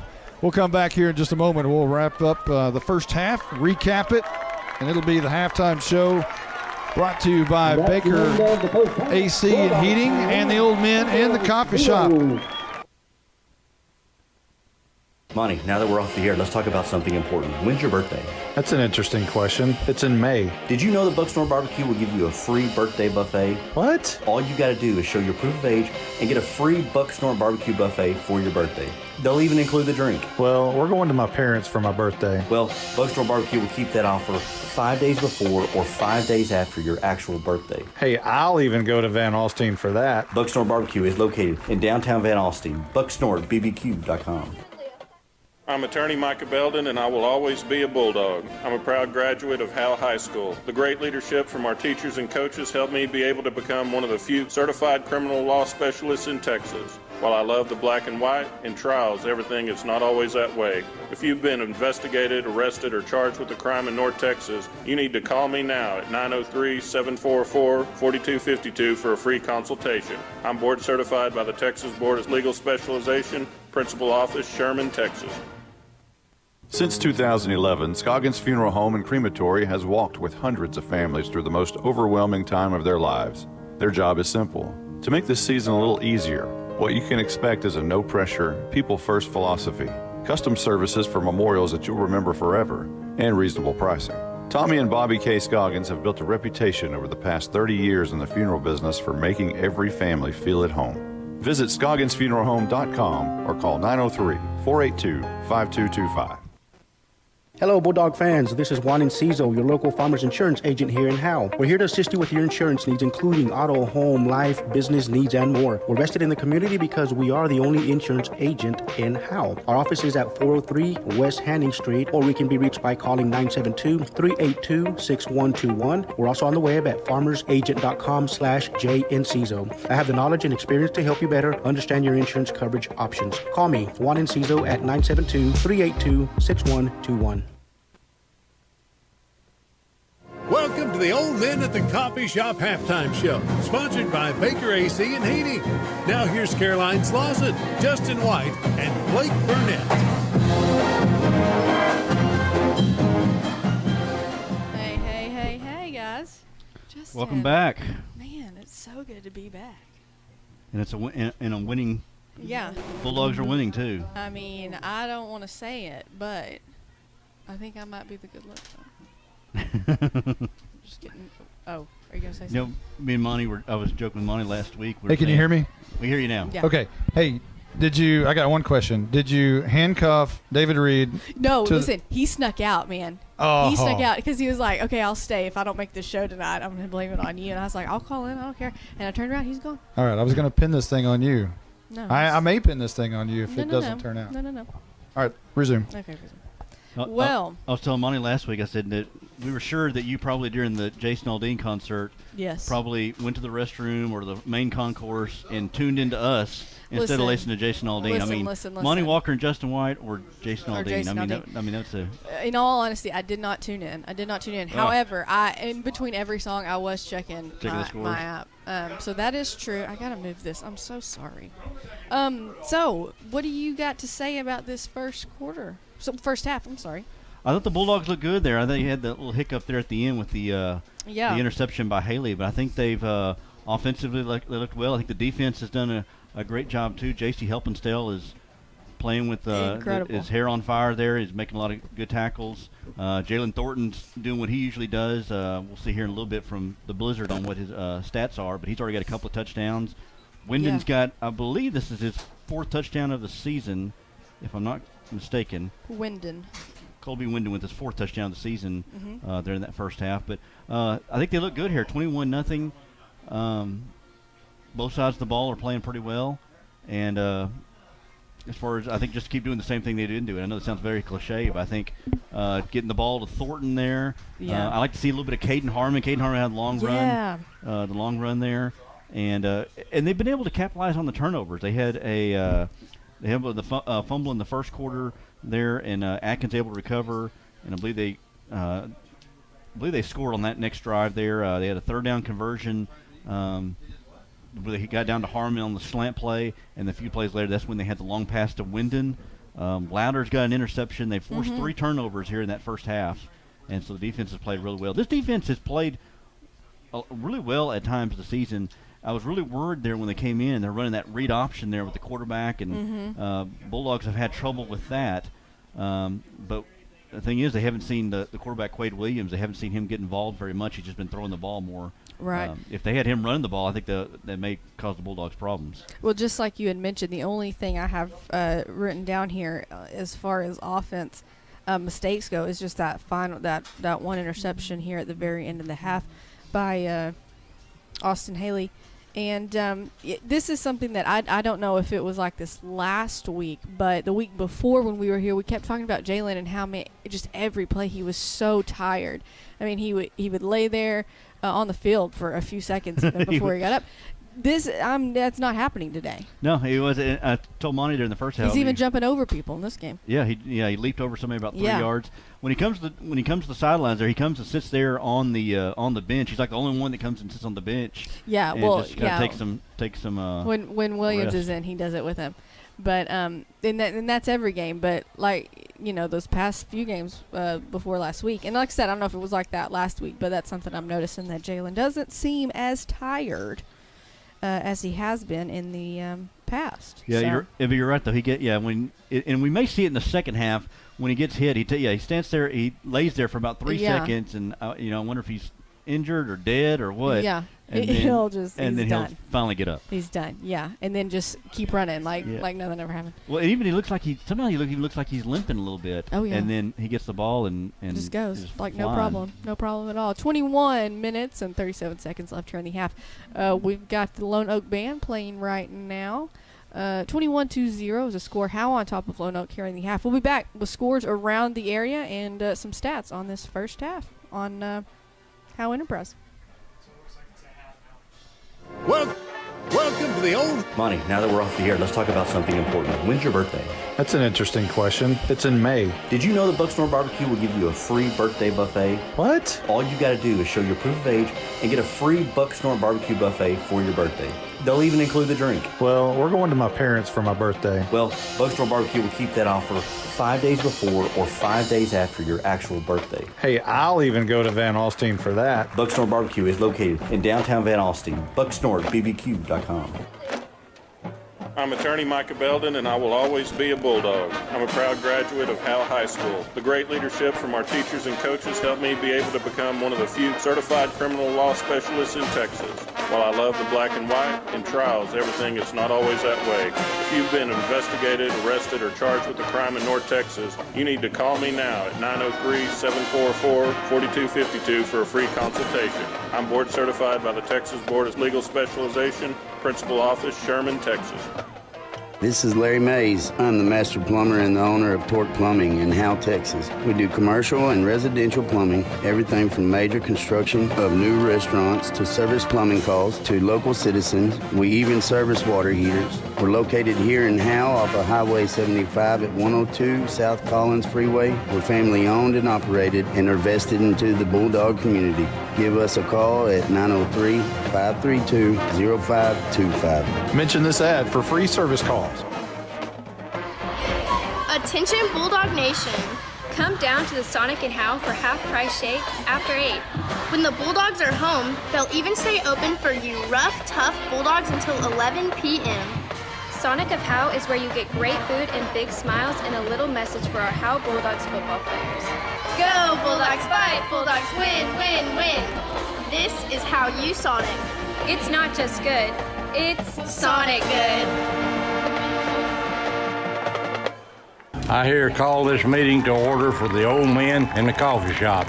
On the agenda today is number 1, this impeachment stuff, politics, Biden, Pocahontas, weather, and Bernie. Agenda item number 2, the mainstream media, they stink. Sometimes we get turned up at the coffee shop, but at Baker AC and Heating, we want to make sure your heat gets turned up or your AC gets turned down. Celebrating 50 years in business with all of our friends, not just the ones at the coffee shop. Still located on Highway 5. Come by and see us.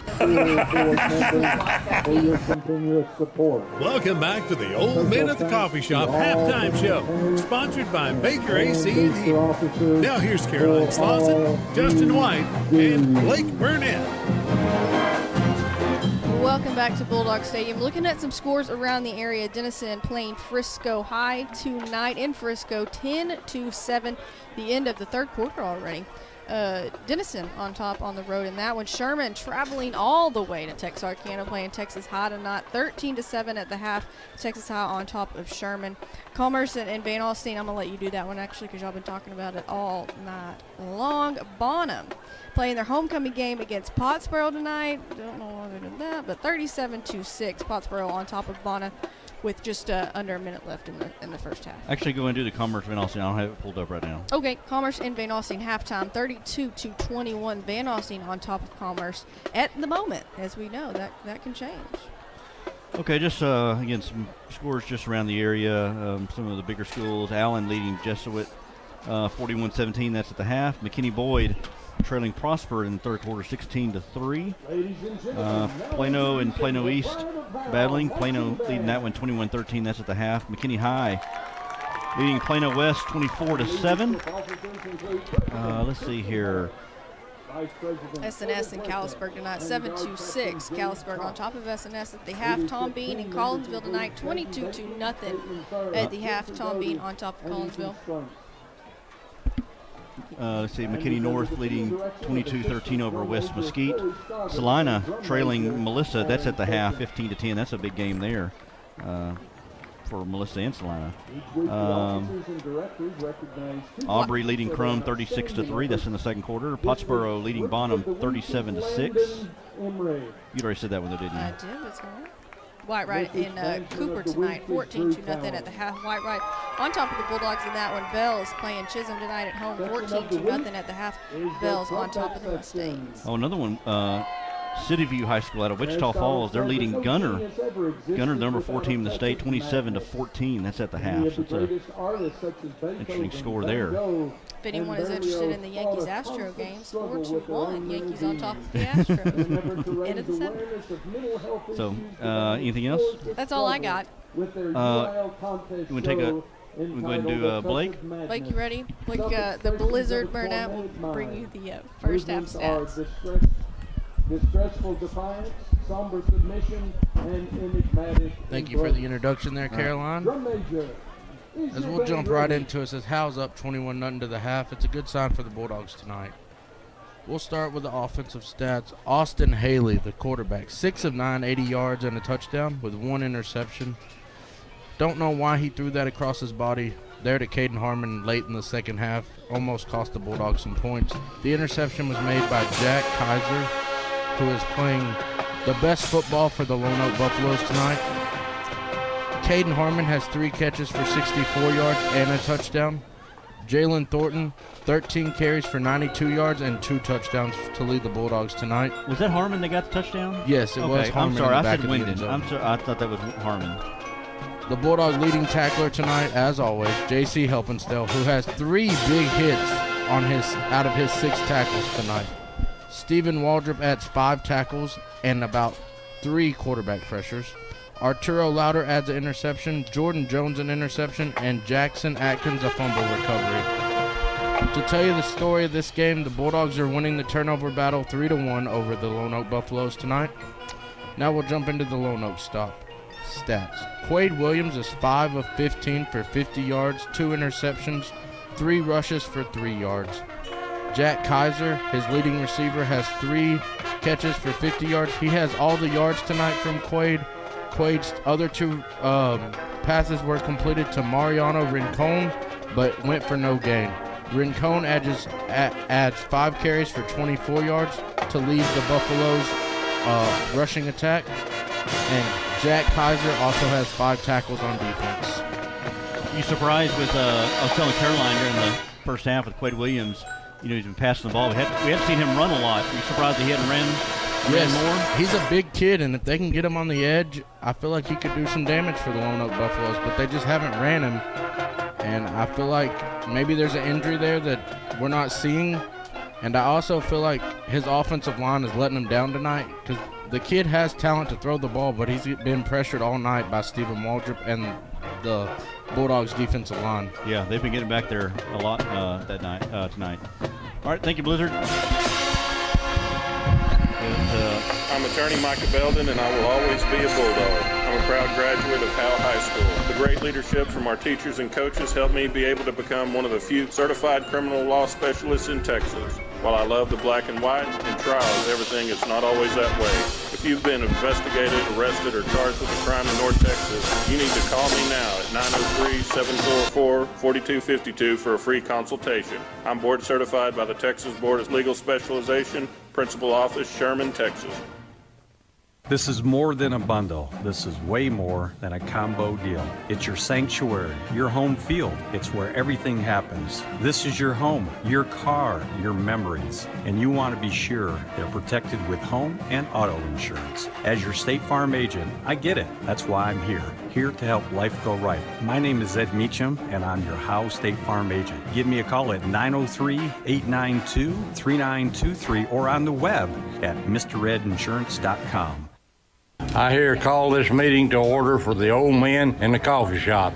On the agenda today is number 1, this impeachment stuff, politics, Biden, Pocahontas, weather, and Bernie. Agenda item number 2, the mainstream media They stink. Sometimes we get turned up at the coffee shop, but at Baker AC and Heating, we want to make sure your heat gets turned up or your AC gets turned down. Celebrating 50 years in business with all of our friends, not just the ones at the coffee shop. Still located on Highway 5. Come by and see us. Welcome back to the Old Men at the Coffee Shop halftime show, sponsored by Baker AC and Heating. Now here's Caroline Slauson, Justin White, and Blake Burnett. Well, they're taking a little break, so you got to deal with me again for a little bit. Let's recap the first half as Howe took the ball first and went 4 plays and punted the ball away. Lone Oak didn't have much success on their first possession as it started with 10-18, and they had to punt the ball back to Howe with 7:55. And that's when things got a little bit electric as Howe took it at their own 29-yard line, drove only 3 plays. Actually, I believe it was only 2 officially, and punched it in on a 3-yard touchdown by Jalen Thornton, his first of the night.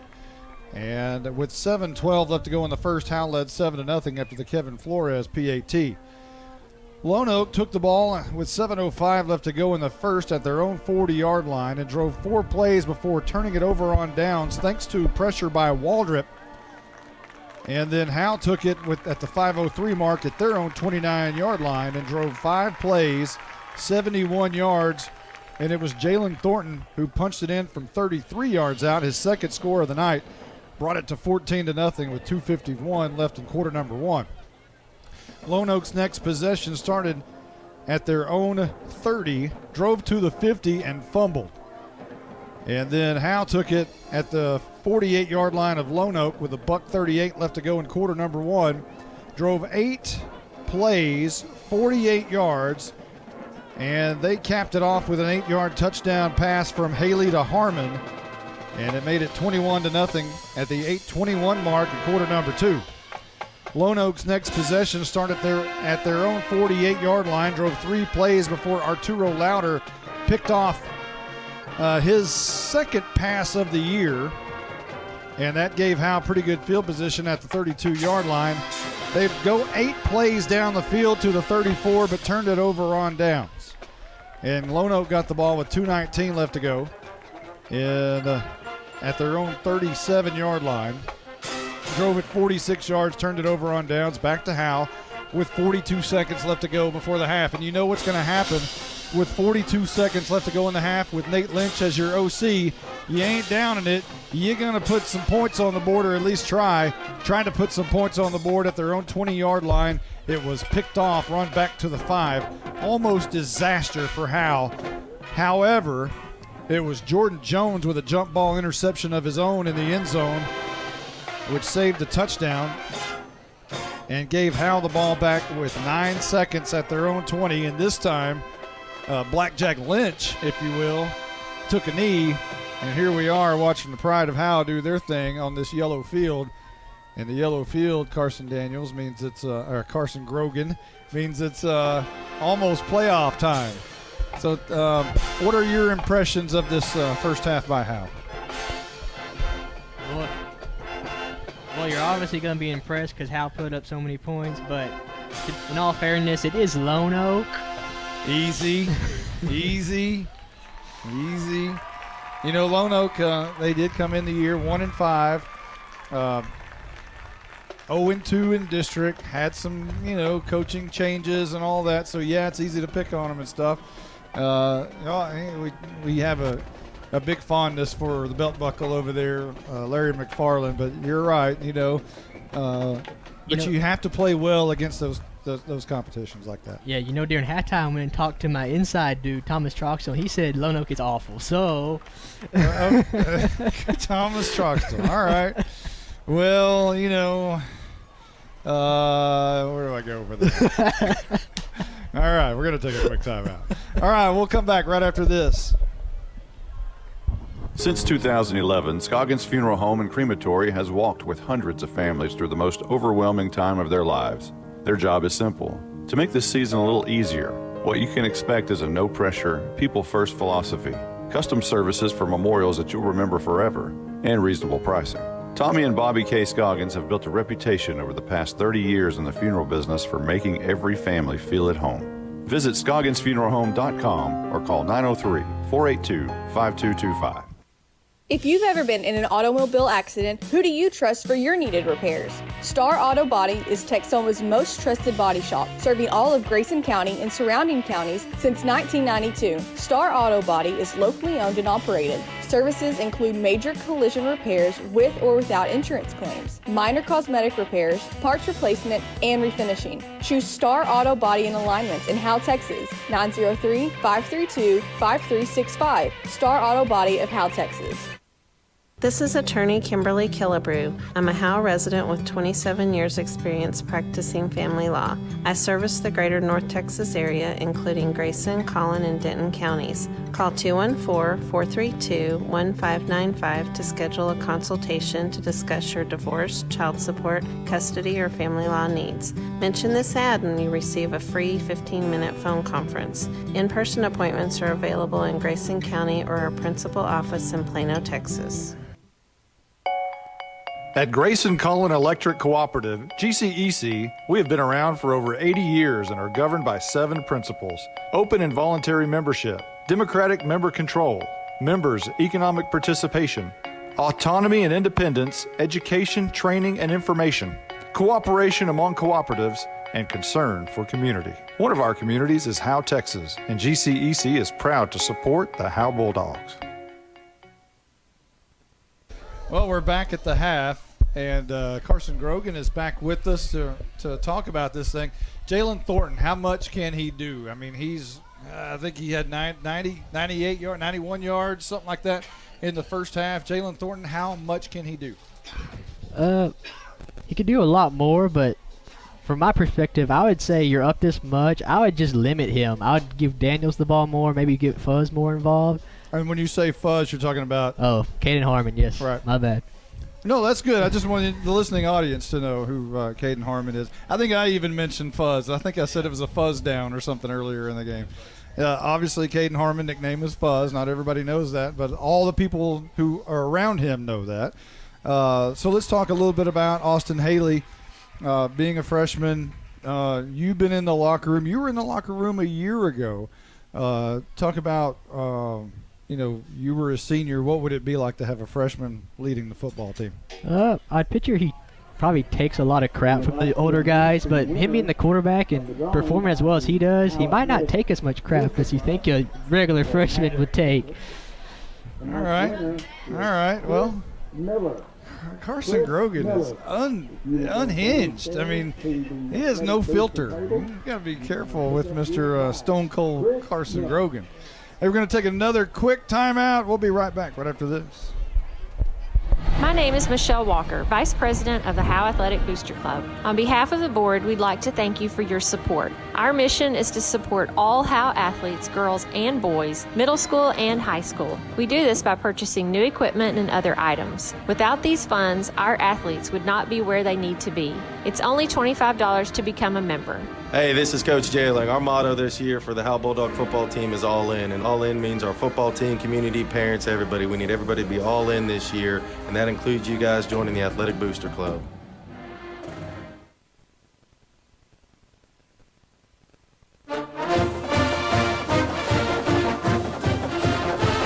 Hey, anybody here who won last week?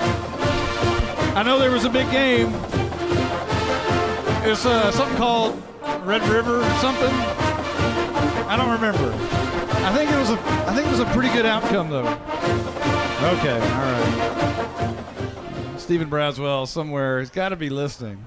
He in his Longhorn shirt that he wore last week to the Friday night game in Pottsboro, and somewhere there's a Braswell with tears streaming down his little bitty tiny eyelids. Oh, he's probably hoping for the Big 12 rematch. Yeah, that happened a year ago, and I'm a little bit worried about that. Concerned about that? I have to, it happened the reverse way a year ago. Me and my son actually went to the Cotton Bowl and saw that game a year ago and left heartbroken as OU was making their comeback. We went underneath the tunnel on the Dart and couldn't hear any of it as it was finishing, although we thought OU had come back and won. So y'all left early. We did. When Texas went up by 3 touchdowns, yeah. we thought it was corn dog time in Texas, so we walked out and got us a corn dog, and on our way back to the dart station, and someone passes us and goes, they don't even know it's a tie ball game. And I went, what? So I turned on my radio, and we walked back to the dart station, and every OU Sooner fan there was in this one dart terminal, and we were all in the bus, or not the bus, but the train, and we were all listening, and we were all on the edge of our seats as we knew what was about to happen, and the Sooners were about to come back. And right at the very moment when the Sooners are about to score, as we thought, we went underground, and everybody lost signal. One huge exhale of, and it was like that for 10 minutes as we were underground. And then finally we come up from underneath the ground, and we pop up 10 minutes later, and the one lady on the train says, they lost. Everybody, again. I forgot about that comeback last year. What an experience that was. We'll never forget it. As the Bulldogs come back out on the field, storytelling time in Texas, all right? Yeah. The Bulldogs, again, in all black. Didn't change uniforms at the half. No need. 21-0 lead right here as we just about ready to enter the third quarter. Tech Wave kickoff is going to go to the north end zone from Kevin Flores. As, again, Lone Oak won the toss. They deferred to the second half, and here we are in that second half. And the Bulldogs getting ready to tee it up. Still in the kickoff huddle, and Coach Bruce Elvington, special teams coach, talking to him right now. Hold up the dog paws to break the huddle, and out they go out on the field. And Kevin Flores, with the tee in his hand, runs to the 40-yard line right in the middle of the field, and that's where he's going to boot this thing away. How's the nachos?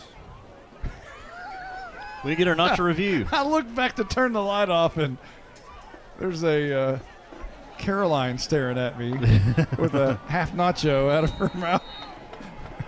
That was funny. All right, the Tech Wave kickoff is in the air. It's a low line drive kick, going to be taken on the right hash, coming near side, and that is Kaiser looking for a seam, and he's going to drag Caden Harmon to about the 34-yard line, and there's a flag down at the 23, so we'll have to check that. But momentarily, the ball starting at the 34-yard line. 22-yard line. You know, there were quite a few flags in the first half. Do you remember the last year's Lone Oak game? There was a flag like literally every other play. Every play, yeah. Yeah, every play or every other play. It was horrible. And Howe had so many chances to win that football game. It really did. It was a rainy night. The field was soaking wet. It had been raining for 6 months prior to that. And Howe had their way with Lone Oak in the first drive, flag after flag, deep in the end zone, just as they were about to punch it in. And then they had the flags, and then every time they would get something going, there'd be a flag. It was just a mess a year ago, but that was over there. This one's over here, and it's a different ball game. It's 21-0, and we're going to have to re-kick the Tech Wave kickoff.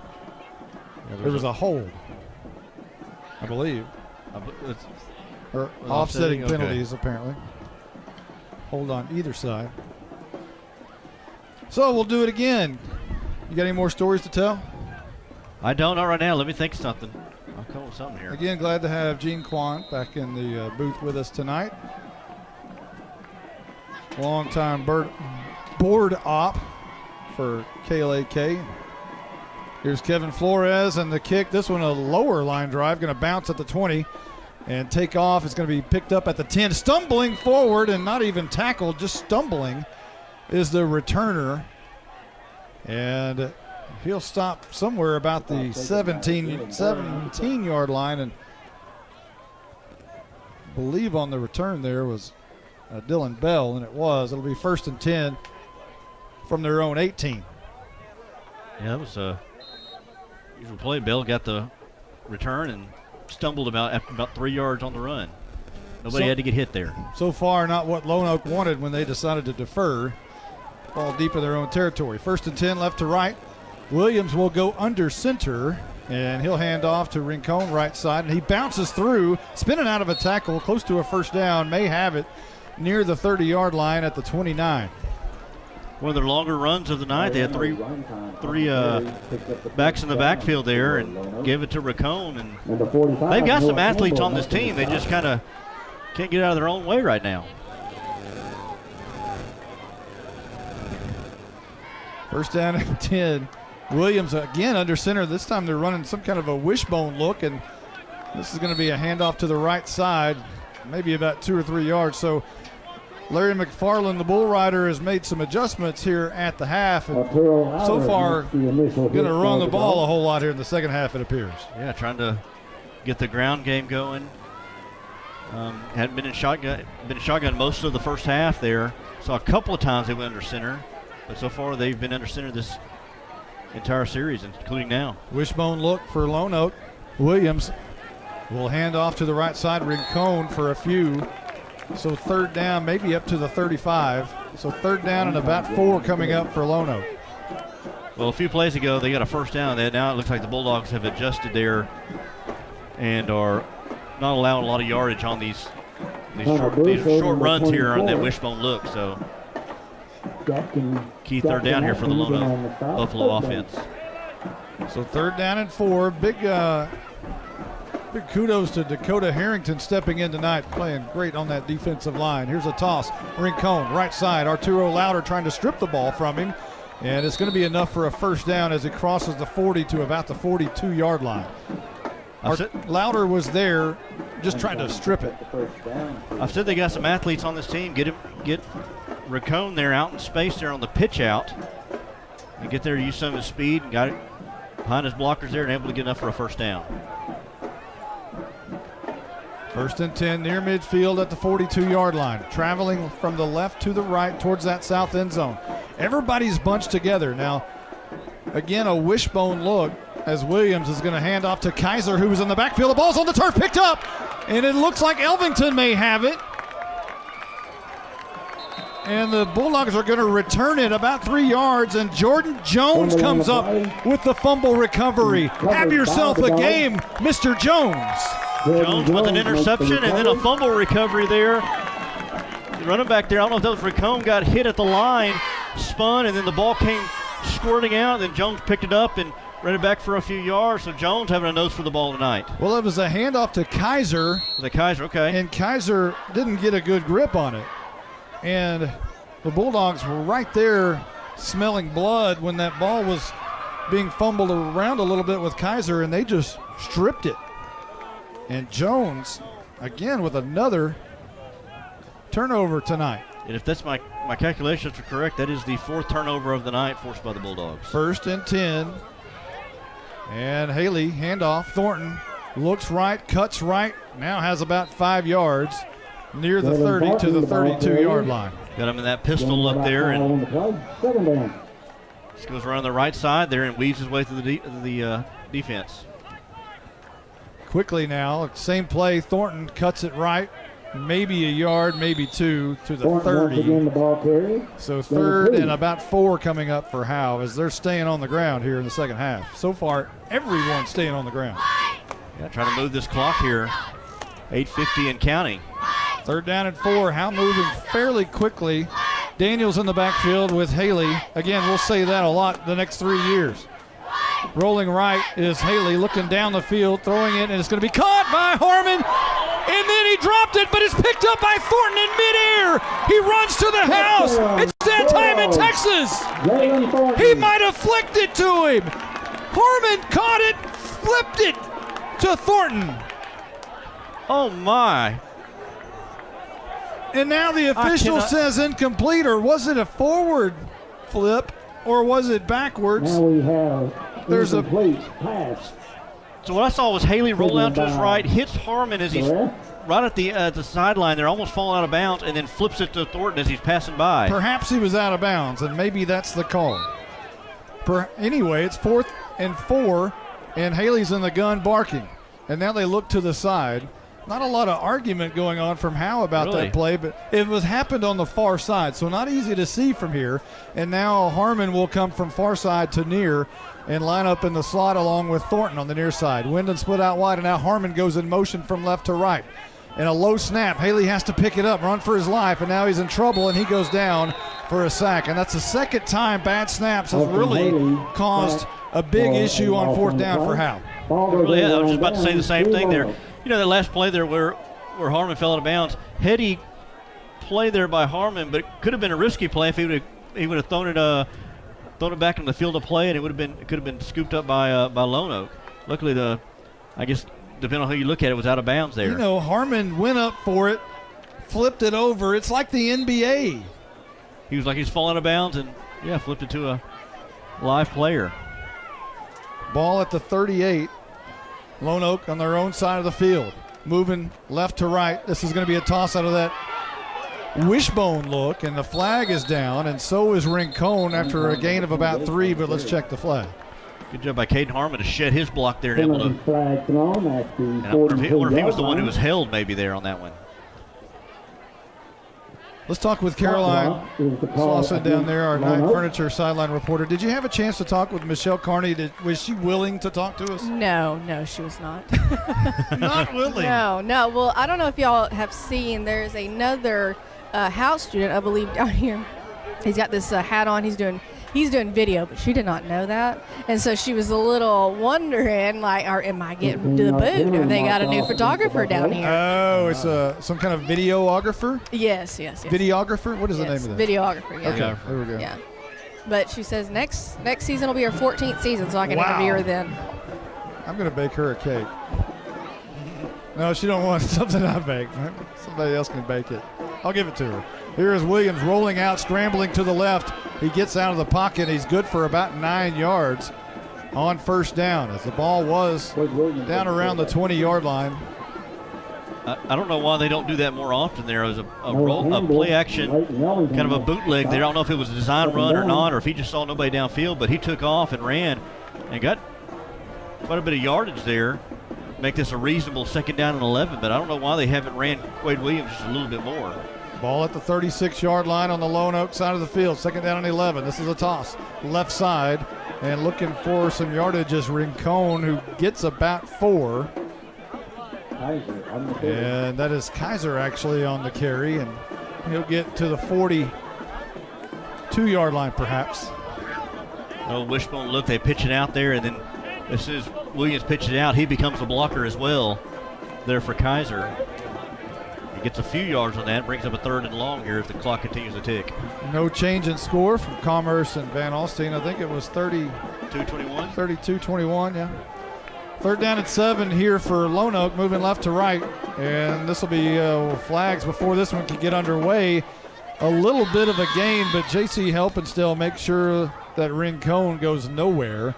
About a yard gain perhaps, but let's check the flag. And again, Jaron Ing, the birthday boy, comes off the field with helmet issues again. He's had those issues all season long. Really can't seem to get a good hat on as Ryan Hale will come into the game for him. 3rd down and 7. Let's check the flag. Let's see. So Ryan Hale getting limited action. Don't see a lot of Mr. Hale on the field. Getting some time here. We saw a big tackle early in the season. Yeah, I think that was Bonham. He laid out one of the running backs there for Bonham. They're going to push this back 5 yards, so 3rd down and about 12 for Lone Oak. There's 6:46 and rolling here in the 3rd quarter. Again, Howe still up 21-0. No points so far in quarter number 3. 3rd down and 12. As Williams will still go under center. And this time he rolls out right under pressure by Brusso, who has him by the arm. Escapes, however, throws it down the field. It's incomplete. Nearly intercepted by Elvington. Defensive pressure by number 24, Hunter Brusso. All for naught. Good coverage by Leighton And it's now Elvington. 4th down for Lone Oak. Number 4. On their own side of the field, and appears to be punt time for Underwood and company as Jalen Thornton will scamper back on his side of the field underneath the 30-yard line. Blake Blizzard pointed out earlier how the offensive line for Lone Oak hasn't really helped out Quade Williams there, and we saw it there as he was rolling out and just running for his life. And Hunter Brusso was just almost able to get an ankle tackle there, and Williams tried to throw it downfield. Okay, watch out right here. It's 4th and 12 at their own 36-yard line. McFarland's going to call a timeout, apparently. Is it McFarland? Yeah, they're going to call a timeout. We'll take one, too. We'll be right back right after this. This is attorney Kimberly Killebrew. I'm a Howe resident with 27 years experience practicing family law. I service the greater North Texas area, including Grayson, Collin, and Denton counties. Call 214-432-1595 to schedule a consultation to discuss your divorce, child support, custody, or family law needs. Mention this ad and you receive a free 15-minute phone conference. In-person appointments are available in Grayson County or our principal office in Plano, Texas. Justin, I'm not sure I'd drop back in punt return formation for this right here. You playing for the fake? Well, from the 36, desperation mode, down 21-0. You know, this is your shot in the game to really, if you're going to get back in it, you know, there could be an opportunity here. So I'm just saying, be careful. I'm not sure I would sell completely on this return. Underwood will go back. No, it's not Underwood. It is Kaiser back in punt formation. So watch out. Interesting. Now a flag before this one can get underway. A dead ball foul. Delay of game. Right? No, no. Illegal substitution. Illegal substitution. Yeah. Illegal substitution. So that may change everything. We'll see if Underwood goes back to punter, or if they're going to leave it with Kaiser. So it changes from 4th down and about 12 to 4th down and about 17. So this may change it all. Kaiser's going to stay in to punt. Thornton will come up to about the 38-yard line on the Howe side of the field. And now he is going to run. Look out. Kaiser wanted to throw it down the field. Throws it in. It's going to be intercepted by Harmon. It's a fuzz pick at the 47. You know, and actually, you almost kind of don't. Monty might as well be the special teams coordinator for the Bulldogs. You called that one there, and Harmon intercepted that at the 46-yard line. Really, kind of wish he would have let it go incomplete, because then the Bulldogs would have had it down there where the line of scrimmage was. I think Coach Zagleski was selling it to the official that he was out of bounds, that Harmon did not make the catch in bounds. He's still talking to him, but they're going to give it to him, and the Howe's going to have the ball on their side of the field at the 46. The one interception you really don't want. 6:05 on the clock here in quarter number 3. Howe has it at their own 46-yard line. 1st and 10, right to left. Thornton. What do you get on this one here? Run the ball. Carson Daniels, right side, makes a cut to the 5 after about a 5-yard gain to midfield, and it could be Carson Daniels' time in Howe Bulldog Stadium. And I'm okay with that. Him in there for the injured Brandon Williams, and him getting some carries there and getting a little tough run there, 4-yard gain. 2nd down and about 7, maybe 6. Haley, low snap, rolls out right, wanting to throw. Still wanting to throw. On the run is going to go down after about a 3 or 4 yard loss. At some point, you kept waiting. Is he going to throw it? Maybe just heave it out of bounds. He never did. He just rolled down and took the loss of about 3 back to the 47-yard line. Yeah, looking downfield there, and he just kind of ate that one. But you kind of think we all kind of hold our collective breath when he goes down like that, kind of hoping that nobody just hits him in the head. He got hit pretty bad there against S&S early in the season, was out for a couple of games. And no, we're not saying that Haley's not a tough kid, because he is. He's an extremely tough kid. He's just a 14-year-old freshman out there on the field with, I like what Jennifer Daniels said a week ago about Pottsboro. They're all tattooed up and grown men, and my kid doesn't even have his learner's permit yet. Here's Haley's Comet across the middle, caught by Jalen Thornton for a 1st down at the 38-yard line. Well, that 14-year-old threw a grown man. That was a grown man's pass right there to Thornton across the middle there on that dart there to get the 1st down, that slant across the middle.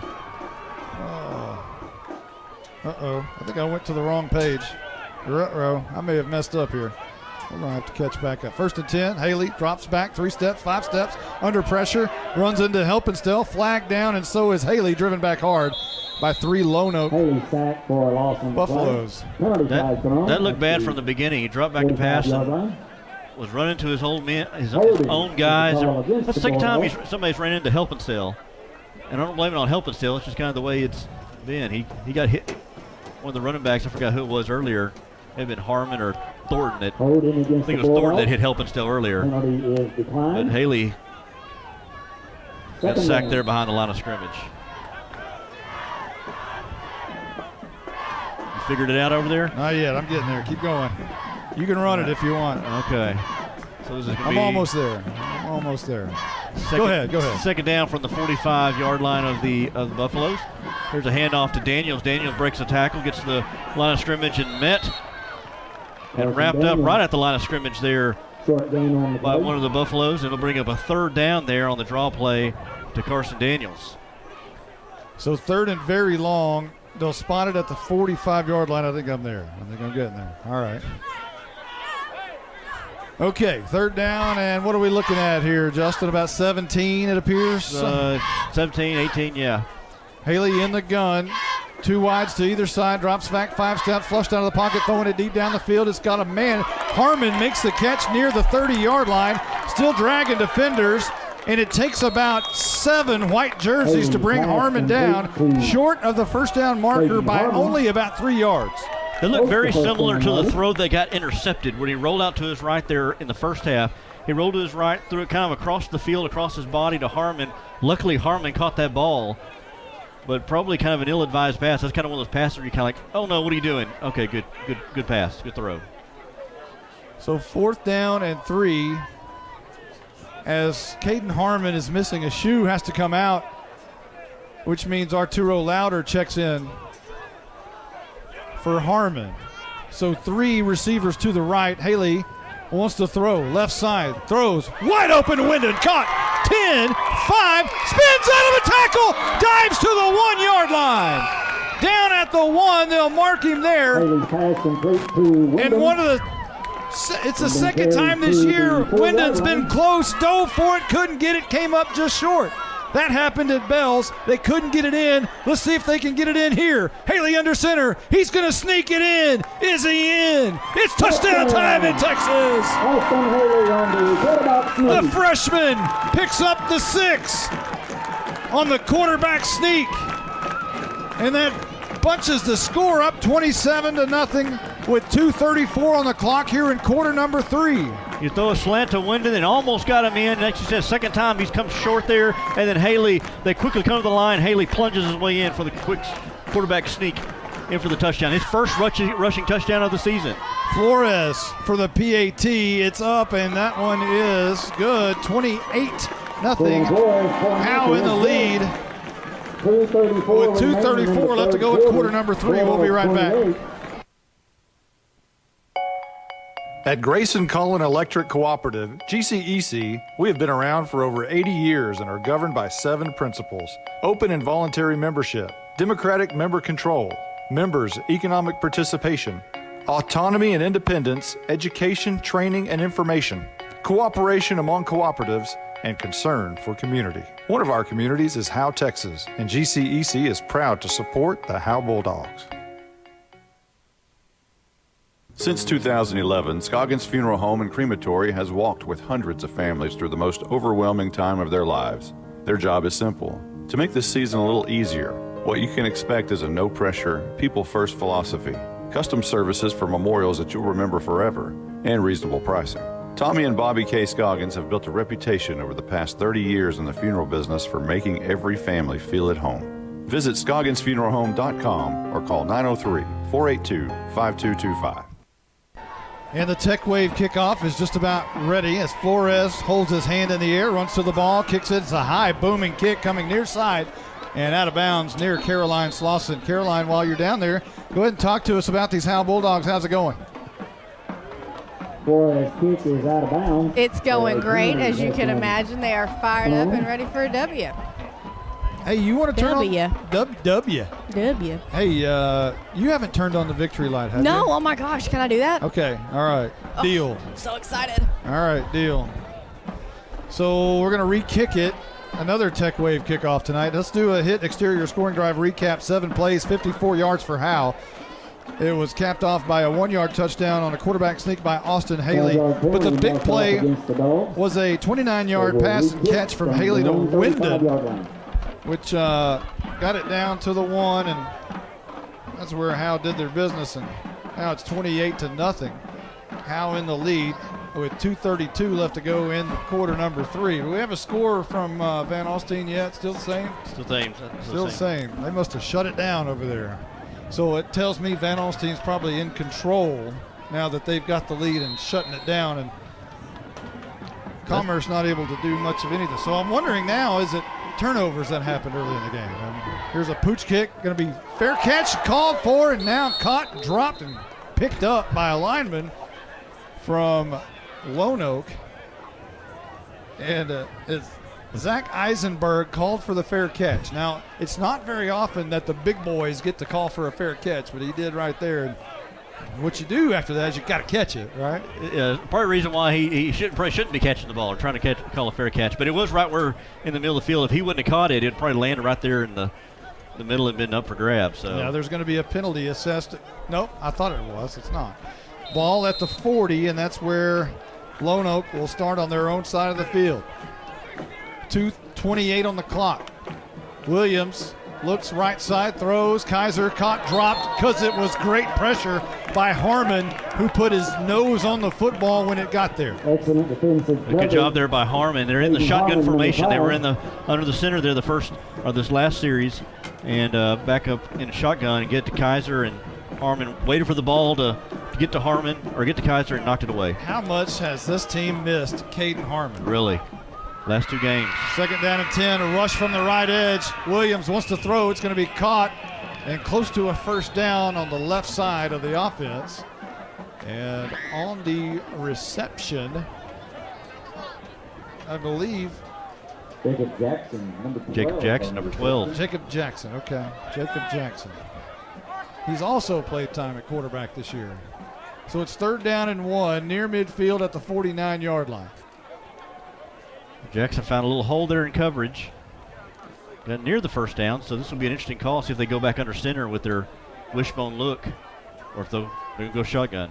Lone Oak is having to put extra men on the rush edge against Waldrop. Here is a handoff. Rincon near side, trapped in the backfield. Jared Ing, the birthday boy. Big loss.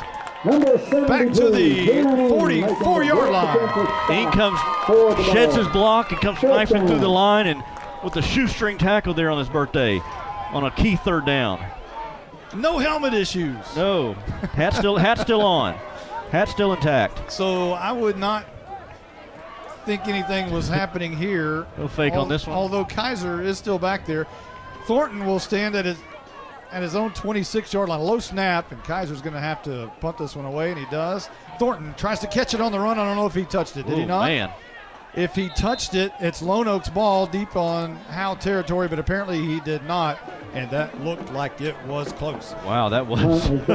Ball at the 14-yard line is where Howe will take over going right to left. Well, you're in control right now, and I think you do it. What you've kind of been doing is you kind of run the ball, and I think it's safe to say this game's in hand. And you got a quarter left to play, but John Tyler. Yes, that. There's always those 3 words that scare the ever-living water out of every coach. 53 seconds left to go in here, and something about water and all that was part of that broadcast. Peeing my britches. Or I think wet my britches. Wet my britches. Here's Thornton on a carry up the middle, and one Lone Oak defender has Thornton by the back of the helmet. No flag is down. They'll give him a couple of yards there. There's not much doing by Thornton right up the middle. Jalen Thornton now over 100 yards on the night for the Bulldogs. And we are not even yet to quarter number 4. What did the old man at the coffee shop say the other day? We put our britches on the same way they do. Yeah. Oh, yeah. Caroline needs a visit to see the old man in the coffee shop. Here's a swing pass out, incomplete, as Haley was trying to hit Arturo Louder at the 20-yard line. 3rd down coming up. A little bit behind Louder on that one. And Coach Lynch keeping foot on the pedal here. There's no question Caroline would fit right in, and she would be part of the group within like seconds. Make her feel welcome. 14 seconds on the clock. Haley in the gun with Thornton to his left, Daniels to his right. Once the snap gets it, it's a good one. Looking right, throwing it down the field, incomplete and almost intercepted. Trying to hit Jordan Jones on the slant in. It was behind him and almost in the lap of the defender, Colton Money. Yeah, catchable ball there by, I thought by Jones. Went through his hands. A little off target there, but catchable ball. So with 9 seconds, it's 4th down and 8. House deep in their own territory and going to have to punt this one away. And we have a new score, 39-21, or is that the same score? 39-21 in the third quarter. Van Alstyne and Commerce, and Van Alstyne on top. Seems like they're in control now. Thornton to punt this one. He punt returns, catches, rushes. Now he's going to punt from inside his own 5. It's a short kick, high kick, bounces at the 41-yard line, out of bounds. And come on, official.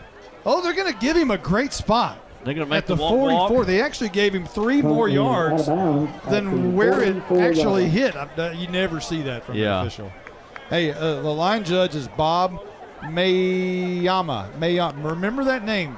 I may send him a cupcake or something. I like line judges like that on punters that don't walk it back.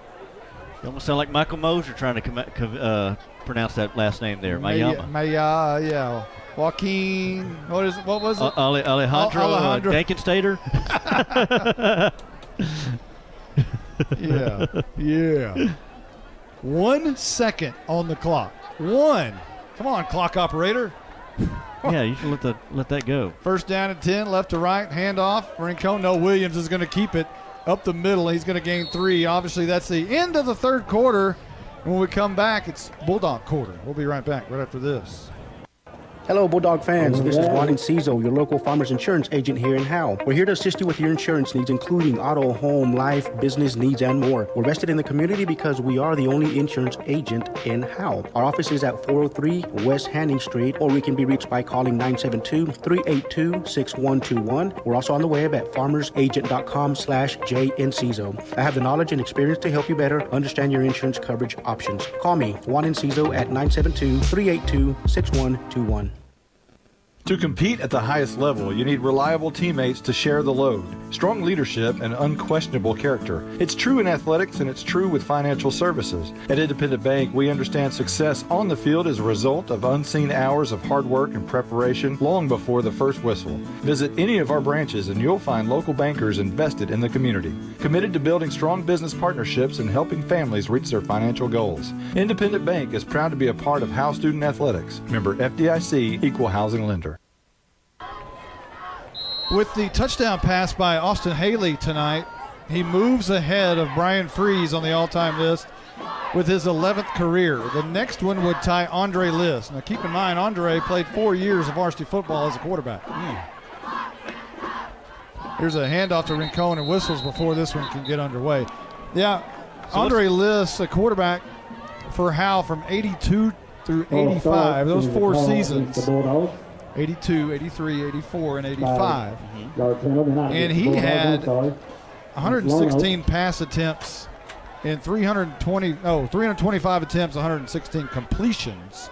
Of course, they were wing T back then, and they even ran the veer with Buck Smith in the first couple of years. So not the passing type quarterback was Andre List, but he did have 12 career touchdown passes. Haley sits with 11 right now. Of course, Haley has, coming into the game, 106 career passes compared to 325 for Andre.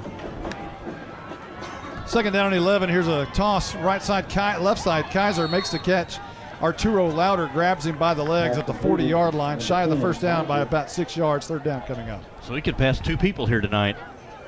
2 record holders there on the. Well, he passed Freeze and then could tie Andre with his next one, Andre List. And 13 would tie him with Josh Ferris. So moving on up like George and Wheezy is Austin Haley. And he's still got 3 more years to go. Ball at the 40-yard line on the Howe side of the field. Lone Oak on a 3rd and 6 situation. Williams wants to pass. Pressure coming from Ing across the middle, and Lauder almost has a pick. Is in and out of his hands. in that one you can give credit to Jeremy. He made Williams feel a little uncomfortable, made him get rid of that a little quicker than he wanted to. And Louder jumped that slant route and almost got a second pick of the night. Hey, if we're going to interview somebody tonight after the game, I call for birthday boy Jaredine. Yeah, why not? He's had a whale of a game on defense tonight. Just an outstanding game. And we never really talked to J.C. Helpenstell enough. Probably one of the best defenders Howe's had in a decade. One of the players of the decade, I would imagine. Here's Williams rolling right, looking downfield, throws it. It's almost intercepted by Arturo Louder again. Back-to-back near picks by Louder. And this one, the smart one, on fourth down, will give it back to Howe. And credit Hunter Brusso to carry on the pressure. They're able to kind of knock Williams down there after he threw that ball just to let him remember him, but it made him kind of get rid of that ball a little quicker. Good job there by Hunter Brusso with the pressure. So 11:03 on the clock here in quarter number 4, and Howe's going to take the ball at their own 40-yard line. And I would imagine you'd see, a lot of Carson Daniels, or maybe Caden Harmon running the football. At some point, Jalen. He's in there now. He is in there right now. At some point, you got to think, boy, here's the I formation. Daniels is going to block for Thornton, left side. Maybe a yard as Daniels kicked out his block, but right along the edge, the right side of the defense collapsed on Thornton. It'll be 2nd down and 9. Yeah, I don't want to jinx anything about injuries, but so far everything's good. Don't say. Didn't we learn our lesson last week? We said something about the flu, and I think the JV had 13 kids had the flu. They only suited up 19 last night or something. 2nd down and 9. Jet sweep coming for Thornton. And no, the read option on the jet sweep. Austin Haley. What? Well, man, we're pulling out all the stops tonight. So you're up by 28. And you want to run your read option with your freshman quarterback? Okay. And Austin Haley is not the most fleet of foot. He's got a good arm, but speed is not one of his great attributes. 3rd down and about 8 coming up as Haley looks to throw. That he can do, and he's got Wyndon. 1st down and more to the other 40. From 140 to the other, and now Bulldogs on the Lone Oak side of the field. Yeah, do what he does best there and rifle it in there on that slant pattern there to Wyndon. And they're going to, as they normally do when they get a kind of a big gain, they try to get to the line quickly. That's not an easy catch to make on the run. He had to go up for it a little bit, caught it about his helmet. It's a nice catch by Wyndon. 1st and 10, left to right. Haley pumps, going deep down the field. Looking for Wyndon again, and that's Harmon actually. He outstretched his hands, or is that Wyndon? And Wyndon is down, and he is not getting up. He had the ball go off his fingertips, looked like, but he is down over there and still on the ground, on the face down. Yeah. So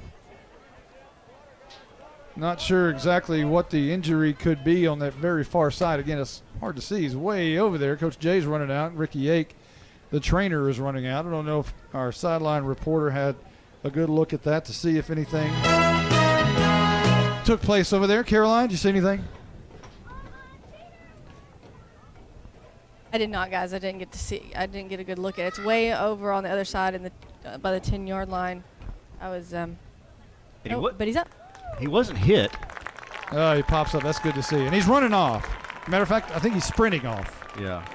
Taking a sprint. You don't ever see that. A player gets up. They usually just kind of jog off, limp off. He got up and sprinted. Very rare. Wow. I mean, I've been doing this 25 years. I don't know that I've ever seen that. And unless it was intentional, and they're just kind of rubbing it in the face that they faked an injury. That's obviously not the case here. And he comes to the sideline and talking to everybody like everything's okay, not getting any kind of treatment or anything like that. Just needed a rest. I'm all right. So let me lay here for just a second. So ball at the 41 again. We'll do it again. 2nd down and 10. Haley in the gun. Daniels to his left. And he's going to fake it to Daniels, throw it over the middle of the field, incomplete, looking for Thornton on the left hash. And it'll be 3rd down and 10. Pass is incomplete. Intended for Thornton. And our statistician, the Blizzard, says in our ear that if he'd have hit Thornton in stride right there, he'd have been gone. Yeah, it was pretty behind him. I mean, it was off target by quite a bit. So you're right there. There was an opening right there in the middle of the field. If Thornton would have got that, yeah, he'd been off to the house. Ball at the 41-yard line, 3rd down and 10. Haley about 6 yards off of the ball with Daniels just to his left. Haley actually about 5 yards off the ball. Blitz coming. Haley throws a swing pass out, throws it behind Thornton, who makes the catch. Now he's got the 40, gets a great block from Waldrop. He's got the 20, cuts, 10, cuts, 5, cuts in the end zone. It's touchdown time in Texas. Touchdown, Jalen Thornton. However, we have a flag, however, and we'll have to check that. What a run there. It threw that ball on a little bubble screen outside. Almost looked like it maybe went behind him or right even with him on the pass. And great run after the catch there by Thornton, and the flag is going to be on the Bulldogs. And that one's going to come back. That one was the Andre List tying touchdown pass, but that's coming back.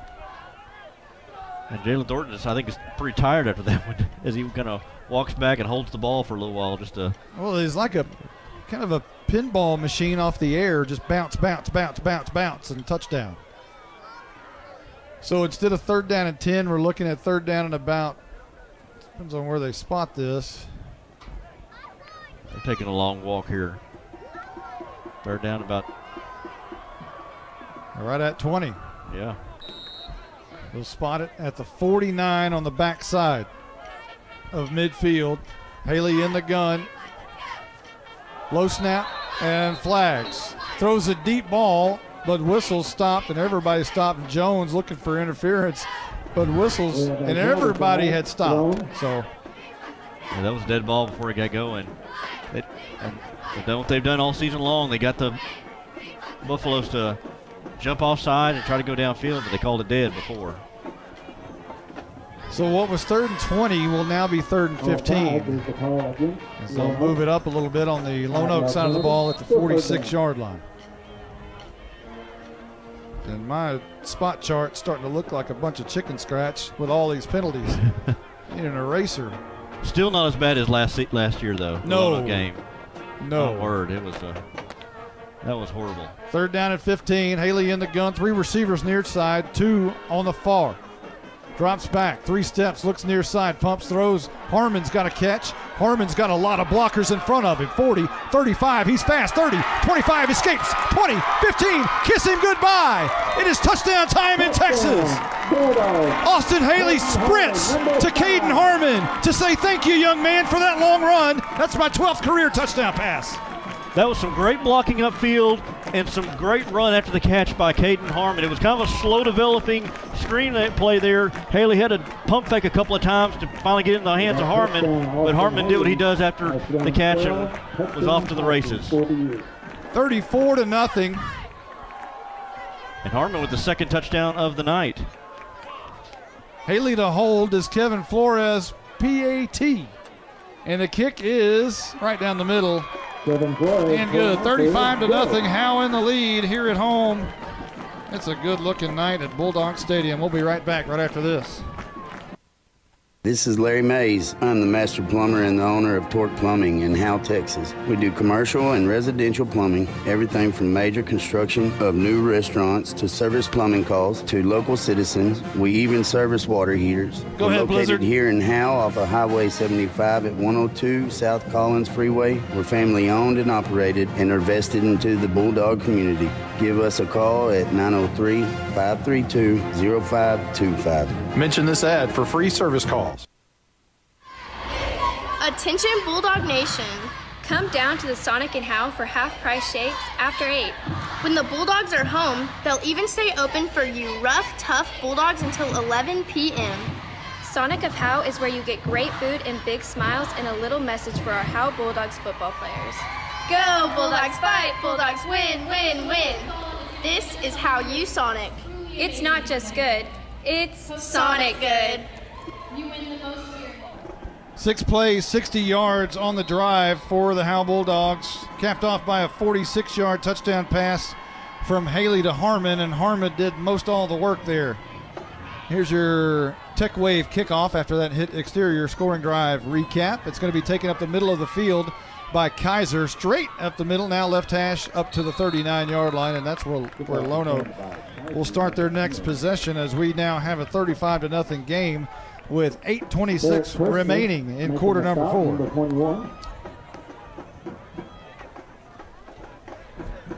So Caden Harmon with a great night tonight on his return back from a 2-game absence. 5 catches, 125 yards, and 2 touchdowns. Wow.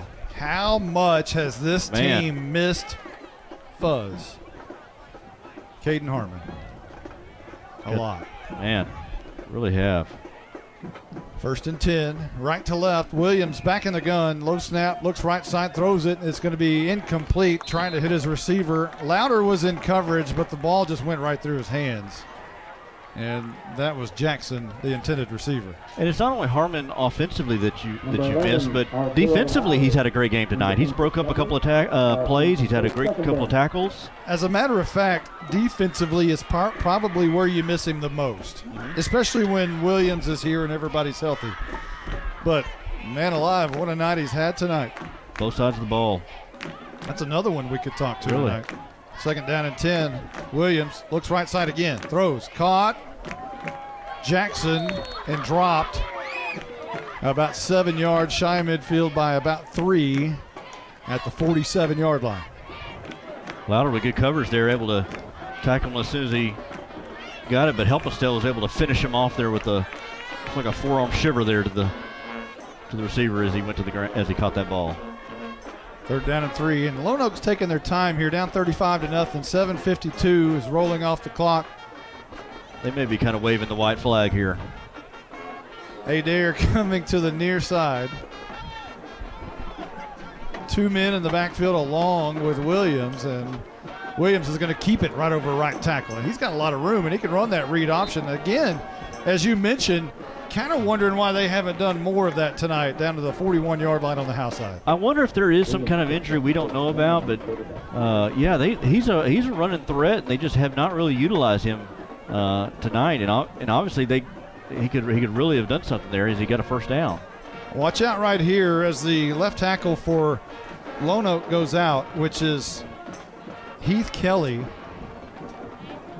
And Waldrop has been tearing up that corner. And now Hunter Brusto goes over there to that rush edge. This is Williams. He hands off to Rincon, and he's going to gain a lot of yards to the near side. And now he tries to escape the last tackle of Jordan Jones, and Jones wraps him up at the 32-yard line, but a big gainer there. He was trapped after about 4 yards, but bounced out of it, came near side. Yeah, got a nice, after that initial surge there, was able to rip off a couple more yards there, and Bulldogs trying to keep this shutout here. Lone Oak trying to crack the goose egg. So Lone Oak sends a new left tackle into the game, which is Joe McCollum.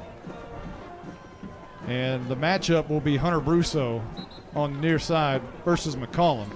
If Williams is going to try to pass the football here, I want to see this matchup. 1st down and 10. Right to left, deep in Howe territory at the 23-yard line. Under center goes Williams, and he'll hand off to Rincon again over right side. This time J.C. Helpenstiel has him for a moment, and then everybody else comes to help, including Waldrop and Ryan Hale. Hale in there on the tackle there. Second down and 8.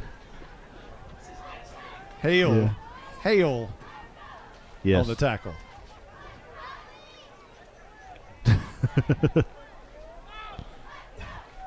What did we have last week? You said something last week, wasn't it, or 2 weeks ago? I don't remember what it was. Yeah. No, it wasn't. It was 2nd down and 8 here. Handoff Rincon, left side, trying to push it out, and he's going to be tackled by none other than the 2 men on the field that you expect to make the tackle. 152 is Helpenstiel, J.C. Helpenstiel. Number 4 is Elvington. That's what it was.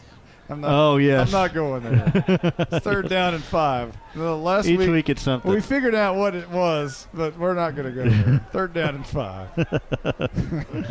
The ball at the 17-yard line. And this is going to be a handoff to Rincon, kind of the buck sweep to the right side, maybe a couple of yards. So 4th down and about 3 coming up. Trying to get around that corner there, and Bulldogs did a good job there sealing off, not letting them get around the edge. Was there a flag on the play there? Yeah, there is. We like the idea of interviewing Ing or Helpenstedt. We always seem to interview the offensive guys, get the defensive guys some love. Yeah, and at some point, Harmon would be a good one as well. We could interview a lot of kids, but I think Ing, Helpenstedt, those would be good ones tonight, especially if they're able to preserve the shutout. We have to go back and look how long it's been since Howe's shut out a football team. I can't remember, and I'll have to go back and look. And to be a big penalty here, as a 15-yarder will put Lone Oak inside the 10-yard line at the 8. Perhaps I shouldn't have said anything about a shutout. First and goal for the Buffalo. First and goal. It's Lone Oak right to left towards that north end zone, 8 yards away. I formation as Williams goes under center. Handoff. Rincon trapped behind the line of scrimmage. Nothing doing there. As the Bulldogs, Noah Campbell and others wrestle him down for no gain. 2nd down and goal coming up from the 8. Good job there, the Bulldog defensive line to kind of get off their blocks there. And Campbell cheering that committee there of Bulldogs to make that tackle. They go in different formations as well. They're seen very multiple. Yeah, gone under center, gone shotgun. When they go under center, they go I formation. We've seen the full house backfield there. It's just different formations. Almost to the 4.5-minute mark left to go in the game, and now Williams is going to call a timeout. We'll keep it right here. Well, let's take one. We need to take one. We'll do that real quick. We'll be back right after this. If you've ever been in an automobile accident, who do you trust for your needed repairs? Star Auto Body is Texoma's most trusted body shop, serving all of Grayson County and surrounding counties since 1992. Star Auto Body is locally owned and operated. Services include major collision repairs with or without insurance claims, minor cosmetic repairs, parts replacement, and refinishing. Choose Star Auto Body and Alignments in Howe, Texas, 903-532-5365. Star Auto Body of Howe, Texas. Andre Liss is a good friend of mine, and his wife is the band director here at Howe. Has been there a long time, and Andre was a really good quarterback, one of my idols when I was going through here when I was a young kid, middle schooler, and they were going to the playoffs and going to deep playoff games and playing against Groveton, who's eventual state champions, and in Corsicana, you go to those cold playoff games, and Andre Liss was the quarterback, and man, that was good times. And Austin Haley tonight ties Andre Liss on the all-time touchdown list with his 12th career touchdown tonight, passing. Only a freshman. A lot to go. Williams from the 8-yard line moves a lot of people in motion, and now he's going to run. Flags down. He fires it in the end zone. It's incomplete, and he just showed off his cannon. But nothing doing there. It's incomplete, and there's a penalty flag against Lone Oak. Illegal shift there by the Lone Oak, and I kind of figure something because there was a lot of moving around, a lot of window dressing there before the snap, and kind of found out it was illegal. So they'll move it back. Where are we at? 15-yard line. Yes. A quick scoring update. Commerce has scored is 39-28, so they pull within 11. Van Alstyne's still on top. How much time's left in that game? 11:20 in the fourth quarter. So it's 2nd down and goal here for Lone Oak at the Howe 13-yard line, trying to punch in some late points and get on the board. Williams just shovels it out to Rincon. That could be a fumble. Howe has it. Let's see what they rule there. He just shoveled it out to him. I don't know if it was a lateral or I don't know if it's a fumble. The officials are talking about it. It wasn't a direct pass. He just kind of shoveled it out there, and Howe's got the football. Lateral on the play. What a disastrous chunk that was from Williams out to Rincon. It just never looked good from the beginning, and now we got to look back and see about the old shutout thing. How long has it been? Yeah, that's a weird play there. Yeah, went back behind him there, and I think he thought it was an incomplete pass, Rincon, and it was a live ball. A good job of the Bulldogs to be aware and pick that up, and yeah, maybe they can preserve the shutout with 4:21 left in the ball game. Ball at the Howe 14-yard line. So they've got a long way to go to get out of their own room. Harmon now goes in the backfield. Thornton out of the game. Daniels still at fullback. Haley goes under center. I formation.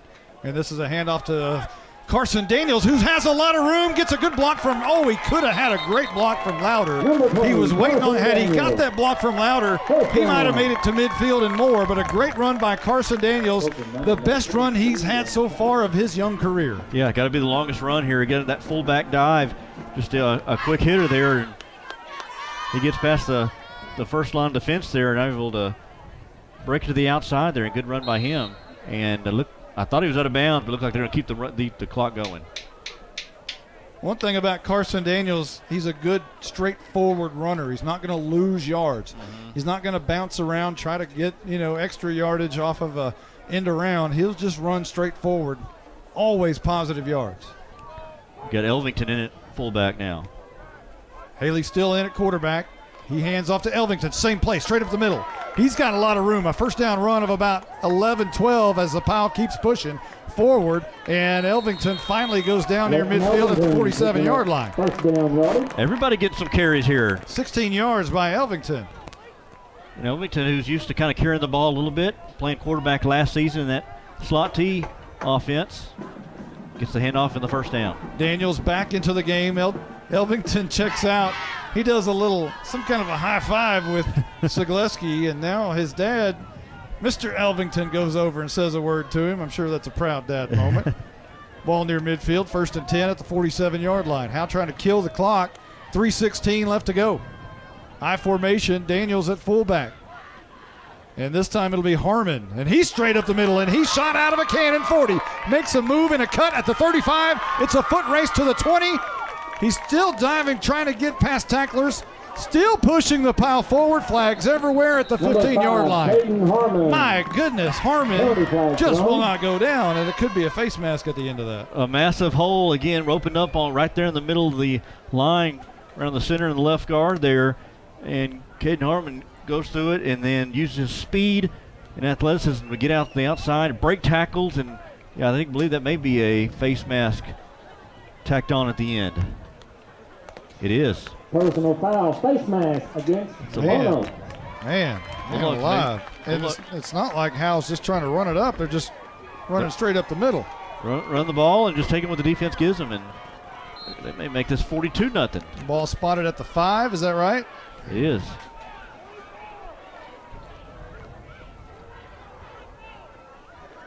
So Howe breaks the huddle. Louder split out wide to the left.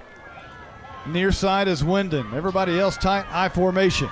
Haley under center. Hand off to Elvington up the middle. Elvington is in for the touchdown. Touchdown time in Texas. Leighton Elvington on the board from 5 yards out, straight up the middle. 41-0 awaiting this PAT. Yeah, Elvington there at fullback gives him the first man through and able to go in for that may be his first rushing touchdown of the season. And Bulldogs add on to their big lead, 41-0, pending 42-0, pending the extra point. Haley to hold, Flores to kick, flags down. This one is banged through. Check the flag for the moment. There's 2:31 left to go in the game. And I believe the penalty is going to go against Lono. That'll be declined. We have a new score in Howe, Texas. 42-0. That's a good number. We'll be right back right after this. This is attorney Kimberly Killebrew. I'm a Howe resident with 27 years experience practicing family law. I service the greater North Texas area, including Grayson, Collin, and Denton counties. Call 214-432-1595 to schedule a consultation to discuss your divorce, child support, custody, or family law needs. Mention this ad and you receive a free 15-minute phone conference. In-person appointments are available in Grayson County or our principal office in Plano, Texas. 4 plays, 86 yards for the Bulldogs on that hit exterior scoring drive recap, capped off by a 5-yard touchdown by Leighton Elvington. And we're just about ready for our Tech Wave kickoff. All right, so Flores to kick off. 2:31 left in the ball game, 42-0 Howe on top of the Buffaloes. Trying to go 3-5 on the season in their second district win. Here's the kickoff and the return, taken at the 17-yard line, goes to the right side, gets a few blocks up to the 30, up to 35, 40, still on his feet, midfield, cuts back, 45, 40, 35, 30, one man to beat. He's going to go all the way end zone for a touchdown. And is it Bell on the return? I think it's Austin Ram on the return. Austin Ram on the return. I believe that's right, Justin. I believe that is Ram. So, you know, I'm not going to tell my mother that I was looking up when the last time Howe has had a shutout, because I'll get the text that says you just jinxed us. For the second week in a row. Man, I can't. I got to stop doing stuff like that. That's what I was doing. That's why you were doing play-by-play. Yeah. Because I was looking up when the last time it was. No. Did you ever find out? No, I'm not going to look it now. Or did it get called back? Is there no? Are points on the board? No points are on the board. And I think the touchdown is good. There's a flag against the Bulldogs. The touchdown is good. The touchdown is good, we hear. And there's a flag against the Bulldogs. So, man alive. I got to stop doing that. So Dylan Bell, if that was Bell with the long return, he fumbled it there at the very beginning around the 15-yard line. They got some blocks. Popped right over the offensive lineman's head, or the guy right in front of him. It popped right over his head into his lap. Wow. And then runs back for a touchdown, and they cracked the goose egg. 42-6, 2:11 to go in the ball game. And they're going to go for two here, Monty. Why not? Williams will hand off straight up the middle and knocked backwards. So it's going to remain 6 for Lone Oak. And the good news for the Howe Bulldogs and your fans, it's 42 points for the Dogs. We'll keep it right here. We haven't talked to Sweet Caroline in a little bit. And our Night Furniture sideline reporter, who are you going to grab for us and interview after the game? Other than maybe Coach Jay. Guys, I was actually going to grab Coach Sigleski. Oh, there you go. Yeah. There you go. Get some, maybe some Mayor Sigleskis. And then either Harmon or Ing or help us, just whoever I can find, you know. Yeah, the big guy, Ing, is going to be the easiest to find. Yeah, be hard to and miss. it's his birthday, so, you know. Yeah. Hey, you're going to have to ask Sigleski what's wrong with his ankles, because, you know. Haven't seen him jump up very high. Pretty big plays tonight. And he did jump, I guess it was the third quarter, he did one, and he jumped right into the referee, so I think maybe we're going to do that again. Okay, after the kickoff, return for a touchdown. It's 42-6, and there's 2:11. And there was a flag on Howe. Yeah, that's going to be it. Penalty is being marked off against the Bulldogs. Sideline? Is it a sideline flag? You know, you get warnings all the time. You hardly ever get the flag. But they'll let Lone Oak and Underwood tee it up right here at the 45-yard line. Why wouldn't you just onside kick it right here? And they faked the quail onside. And now they back up and spread out. Underwood about 4 yards away from the football. Soccer-style kicker. He'll boot it where nobody is. Right over the head of Louder, and now Louder's going to pick it up at about the 3-yard line, coming near side. Escapes one tackle, now trying to outrun another one, drags another one, and a face mask. And Howe, who is down at the 17-yard line, is going to be able to tack on 15 yards to that. Louder trying to outrun Jordan Boyd, and Boyd grab a hold of him, but grab some face mask with it, and that'll tack on 15. Here is it gets kind of sloppy here at the end with 2:05 left in the ball game. So the ball should be spotted around the 32-yard line. After the 15-yarder? Yes. So a good night tonight from Thornton. A lot of rushing yards, over 100. Against Lone Oak. A good night tonight from Harmon. A lot of receiving yards. A good night tonight from Austin Haley. Has a lot of passing yards. And a great night tonight by that Bulldog defense. Really did. Who gave up 0 points defensively tonight. And Quade Williams was under siege all night long. He was running for his life as that Bulldog defense. But Brousseau and Waldrop and Ing and Helpenstiel pressuring him all night long. Bill Jailing looks to be on his way for his 14th career win, his 6th here at Howe. Moved to 6-12. 1st and 10. This is a handoff to Carson Daniels. No gain there. He'll be down right at the 30. In that game, Commerce and Van Alstyne still 39-28. Van Alstyne still on top. Carson Daniels. It's in the 4th quarter. 39-28. Yes. And Howe will travel to Commerce next week. And another game where you don't really know what to expect with Commerce. With 2 district wins, Howe controls their own destiny. And with a win next week, they're in. Yeah. With a win tonight, they may be in. The chance, yes. Haley, handoff. Carson Daniels bounces it out right and now hammered down at the 34-yard line. Gain of 3. As Coach Chase says, you win a win tonight, put you in the dogfight. Put you in the dogfight. And a win next week, and you're pretty much in. 3rd down and about 7 for the Dogs. Clock is moving. We are under a minute now. Another play, perhaps. Hey, Lynch is going to hammer it down deep right here, is he not? No. 42-6 and just maybe get him to jump off sides and just go long to Colton Thurman into the game. Split out wide right. Aiden Norton split out wide to the left.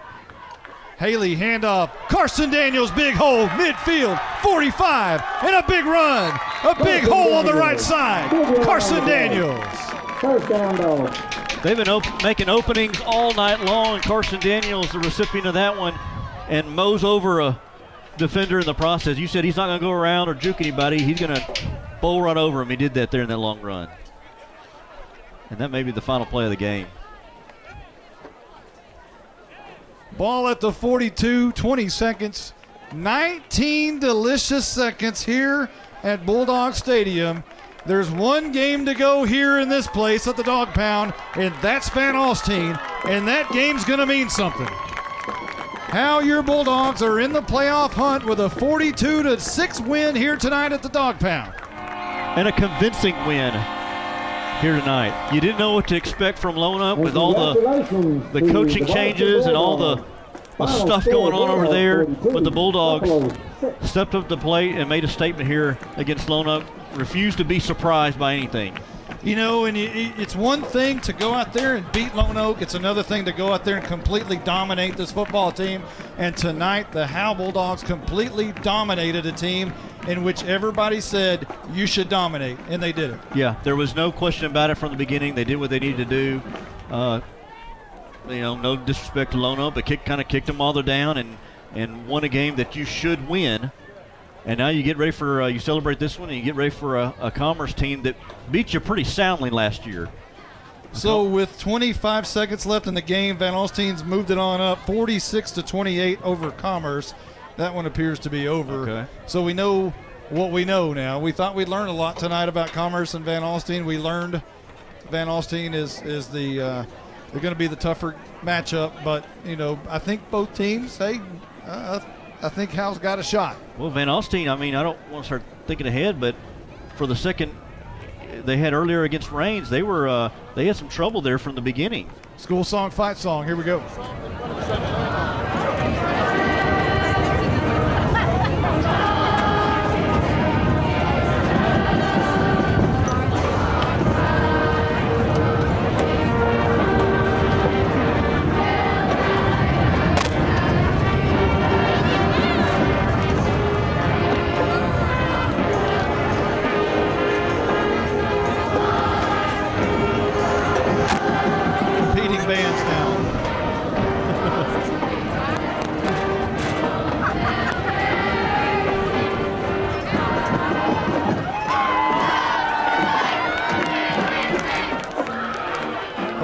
tonight there's who won that band? Moondog right there waving that towel. You got to love Moondog. Now he throws a towel in the air. How about Moondog? Roger Tidwell goes right past us. PA announcer tonight is outdoors. So is Leon Thornhill. They do a great job and have for many years. And Howe now turns around and faces Lone Oak for them to do their school song and fight song and all of that. And I'll tell you what, there's Coach Simmons down here on the sideline at the 48-yard line. On the back of his hoodie says drenched with pride. And I don't know if there's ever been any individual more drenched with pride wearing a shirt that represents one person more than that right there in that picture. I like that saying, drenched with pride. That's cool.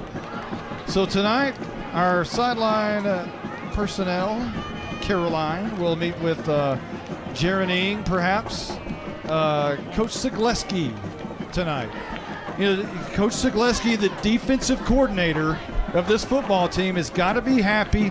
He pitches a shutout. Yes, they got 6 points on a kick return, but his defense shut out Lone Oak, and he's got to be so happy with the play of his guys like Helpenstell and especially the rush edges of Waldrop tonight, which caused so much havoc on the Lone Oak passing game of Williams. Waldrop, Brusso, so Helpenstell, Caden Harmon had a good game. He was in there with breaking up passes, and it was just an all-around effort by that defense. Gives you a little momentum going into next week against Commerce.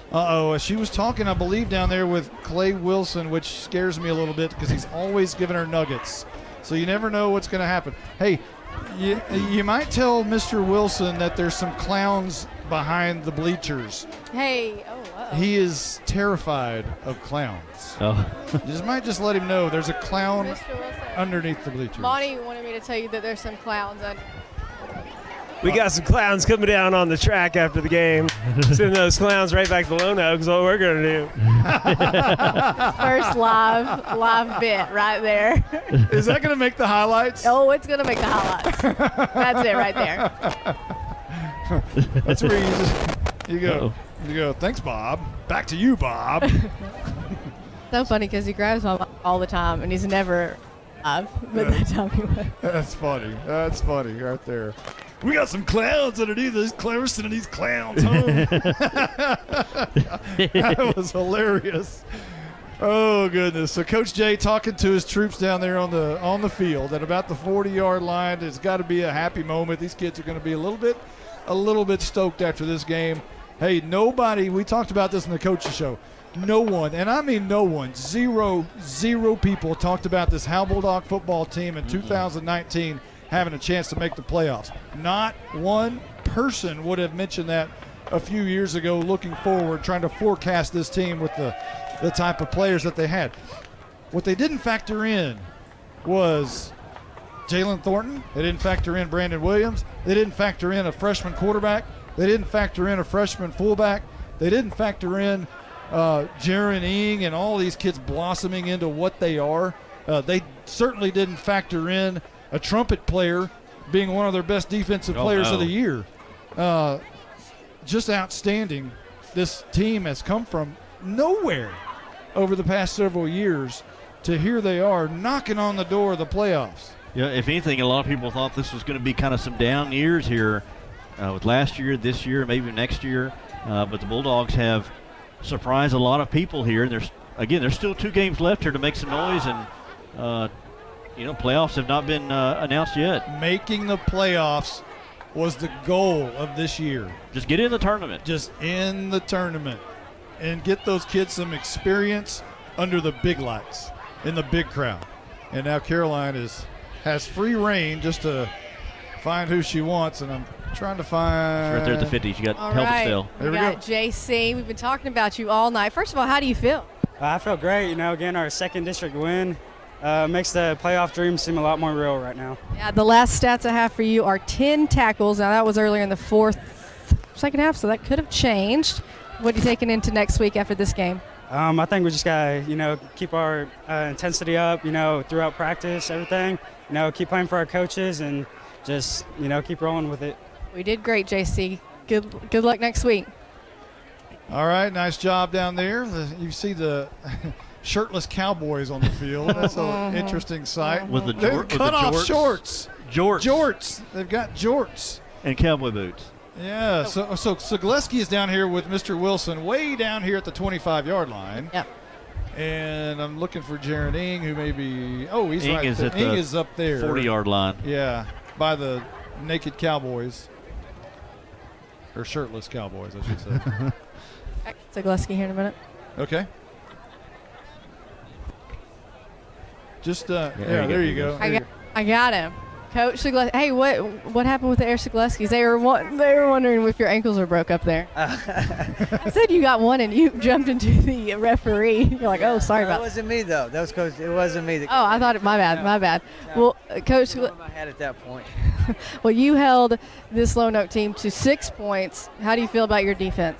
Oh, excellent. I mean, everything. We didn't know exactly what we were going to see with the new coach and everything, so we played basic, just played simple, our 5-man front, and just make sure we lined up to everything, and we did that. I was proud of what our defense effort was. 6 turnovers, you can't beat that.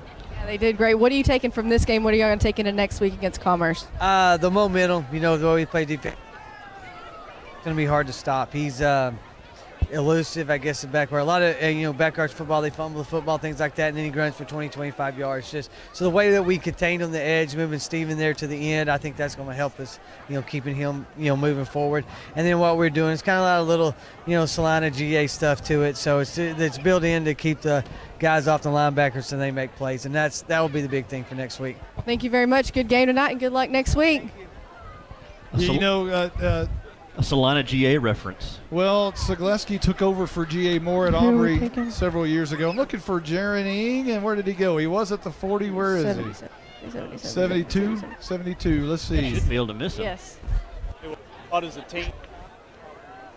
Let's see. Where are you? That was good. That was pretty good.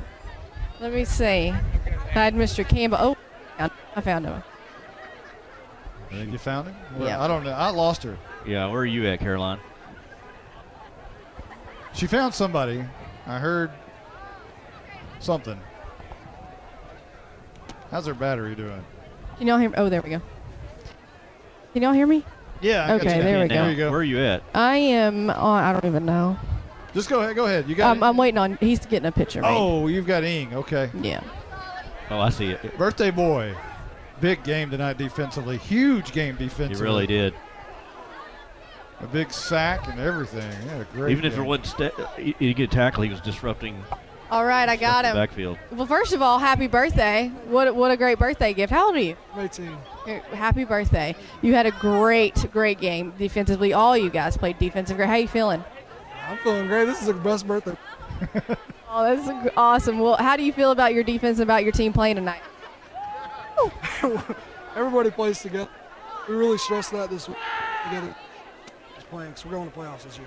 Yeah, absolutely. Well, congratulations, and good luck next week.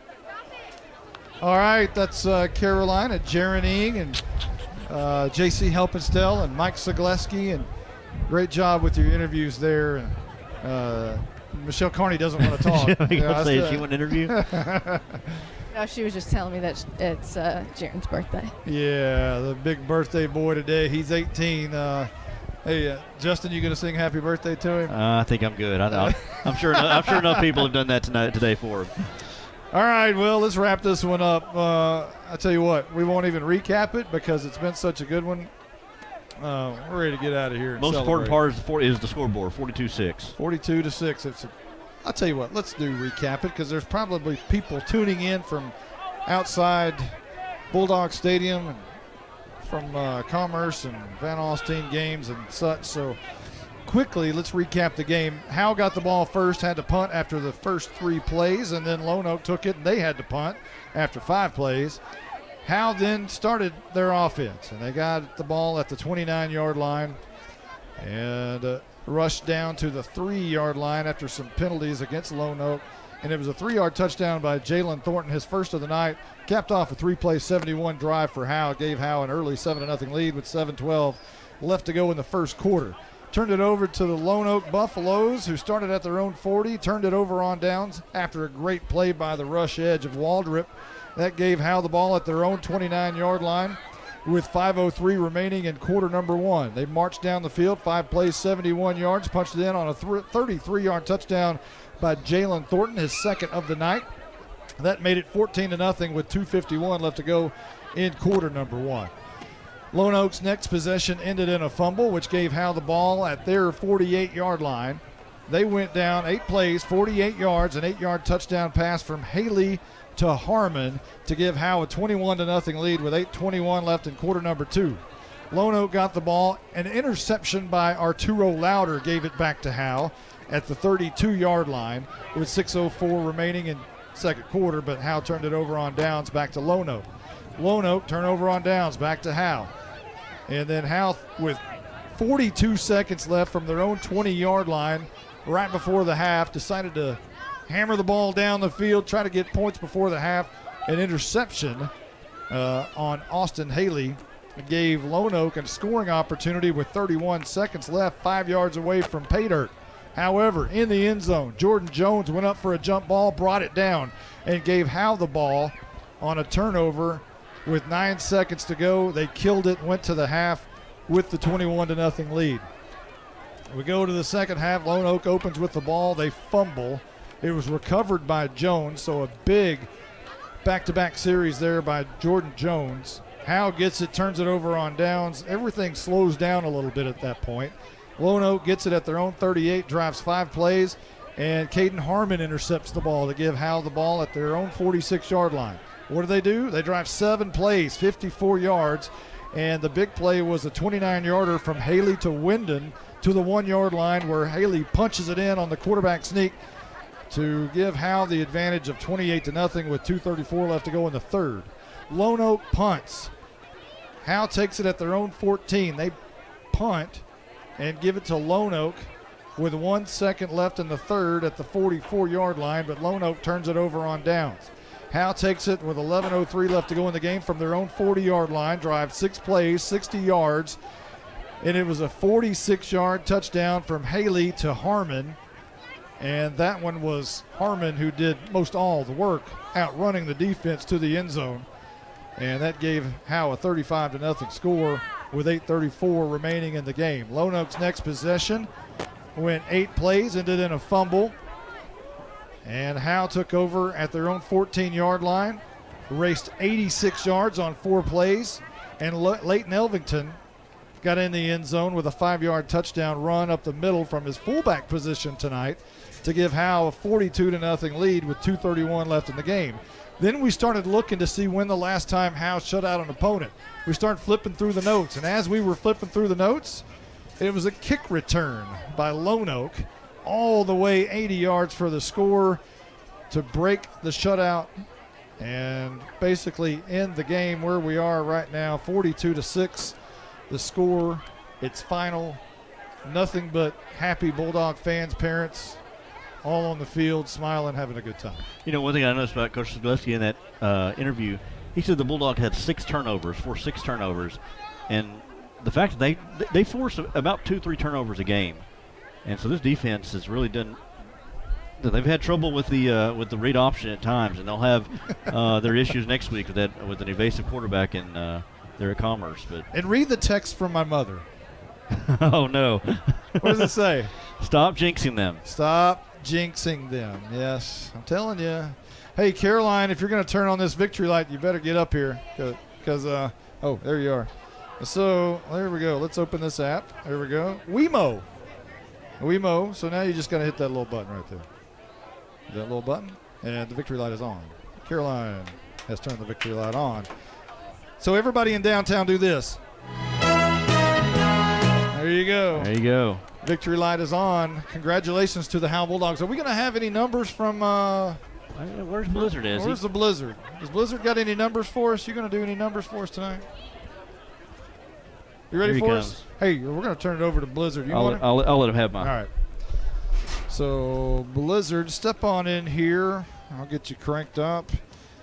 And there we go. Let's do this. All right, let's do it. Austin Haley on the night, 11 of 19, 199. Hey, stop. Hang on. He's got his numbers in front of him tonight. He doesn't have it memorized. Just wanted to point that out. Here we go. All right. Yes. Resume. We had a lot more action tonight than last week. 11 of 19 for 199 yards and 2 touchdowns for Austin Haley. Jalen Thornton led us on the ground with 17 carries, 103 yards, and 2 touchdowns. Caden Harmon had 2 carries and 47 yards. Carson Daniels, 8 carries for 58 yards. Leighton Elvington, 4 carries for 27 yards and a touchdown. Jalen Thornton also added 2 catches for 17 yards. Colby Winden, 3 catches for 42 yards. Caden Harmon, 5 catches for 125 yards and 2 touchdowns. Arturo Louder, 1 catch for 9 yards. Now we'll go to the offensive stats for Lone Oak tonight. Quinnen Williams, 8 of 23 for 72 yards and 2 interceptions. Mariano Rincon, 14 carries for 57 yards. Quid Williams, 6 carries for 25 yards. And Jack Kaiser, 4 catches for 56 yards. The Bulldogs were led on defense by J.C. Helpenstiel with 10 tackles. And Hunter Brusso added 5. Arturo Louder, 3. Noah Campbell, 3. Stephen Waldrop, 6. Caden Harmon, 4 and an interception. Jordan Jones, a tackle, a fumble recovery, and an interception. Jaron Ing, 4 tackles. Dakota Harrington with a fumble recovery. And Colby Winden had 2 special teams tackles tonight. And that's all I got tonight. All right. Awesome. The Blizzard. Blake Burnett on the stats recap. That should end it for us tonight. We've gone about as far as we can go. So we know that Van Alstyne won. Pottsboro, what was the score on Pottsboro and Bonham? Did you get that? Anybody get a Pottsboro-Bonham score? Ought to be, anybody guessing? We're still finding. We're looking. Pottsboro. 61-6 Bonham. Yeah, no. Okay, no. All right. Pottsboro won 61-6. So Pottsboro 4-0, right? Pottsboro, yes, yeah. Van Alstyne 3-1. Rain stays 2-1 with the bye. Commerce 1-2. Howe 2-2. Lone Oak 0-3. Bonham 0-3. So Pottsboro, Van Alstyne, Rains, and Howe if it ended today. Yeah, if the playoffs were today, Howe would be in fourth place. Uh-oh, here he is. Hey, you know what? Coach Jay's up here. Hey, get Coach Jay. Here you go. Get Coach Jay the mic. Here we go. This is a first. All right, Coach Jay. We have Coach Jay in the booth. This is a good one. Hey, you got to be proud of your defense tonight. Basically, the defense shut out Lone Oak. Yeah, basically. I mean, they gave up that kick return, but we got a lot of kids on the field to play, and that's important to us that every kid gets on the field and plays.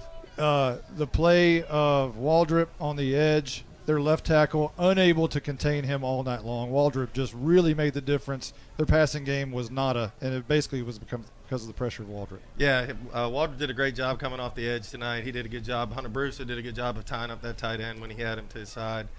I kept telling our secondary guys, you probably saw him bailing back a little bit. And I said, hey, just trust me. You can run with these guys. Tighten down on your coverage, man. Don't give them too big of a cushion. And Arturo Lauer finally trusted me in the second half, and you saw he had a pick and a couple pass breakups, which was great. How much did you miss Caden Harmon over the past couple of weeks? Oh, we missed him a lot. Big difference tonight. He had an outstanding game. Yeah, Caden's a great senior leader on this team, and he had a great game tonight. It's glad to see him back out playing and being healthy. Hopefully Brandon Williams will be back next week. We're hoping that injury is not too serious. And, hopefully when we get everybody healthy and everybody on the field, we're a pretty good team. After the game, what'd you tell your team? Just that I was proud of them. Told them this is number one because we're taking it 1 week at a time to get in the playoffs. This is number one. Enjoy it. After the weekend, we focus on number 2, which is Commerce next week. But the biggest thing I told them was, hey, you played hard. You won tonight, but you won with class. They played with class tonight, considering there was some chipping going on out there, but the kids did a great job of playing with class and winning with class. 39-28, Van Alstyne won over Commerce tonight. Don't know what happened, whether it was turnovers. Commerce with an early lead in that game. Here, Van Alstyne comes right back. But right now, if it ended today, you're the 4th seed, you're in. Yeah. And games to go, though. And the big one next week. 2 games to go. Take care of next week. Commerce is going to be a tough game because they got a lot of speed. So we're going to have to deal with that next week. But if we take care of the next 2, it's going to be sitting pretty for the playoffs. But it's like we've been telling the kids all year long, that VA game is going to mean something this year. And this year it's going to mean something for us. Coach, appreciate everything. Thank you, sir. Glad to have you up in the booth. Absolutely. Hey, here's your hug. Oh, man. yeah, I got a hug. Hey, how about that? Oh, goodness. Fun up here in the booth. 42-6. Howe wins tonight over Lone Oak. We all get hugs. Everyone in the booth gets a hug from Coach Jay. We're going to sign off tonight for everyone who's been a part of this one, including Justin White, our color analyst, our sideline personnel, the great Caroline Slauson, the Blizzard, Blake Burnett on stats, Carson Grogan, our spotter, everyone who's been a part of this one. I'm Monty Walker. We will see you next week in a big game at Commerce, Texas. So long, everybody. You've been listening to Howe Bulldogs football on HoweEnterprise.com. Howe Bulldogs football is brought to you by Sonic of Howe, Scoggins Funeral Home, Attorney Micah Belden, Buck Snort Barbecue, TechWave, Ed Meacham State Farm, Knight Furniture, Independent Bank, Star Auto Body, Torque Plumbing, Family Attorney Kimberly Killebrew, Juan Enciso Farmers Insurance, GCEC, The Old Man at the Coffee Shop, FBC Howe, the Howe Athletic Booster Club, Baker AC and Heating, Pitt Exteriors. This has been a product of Grayson Publishing.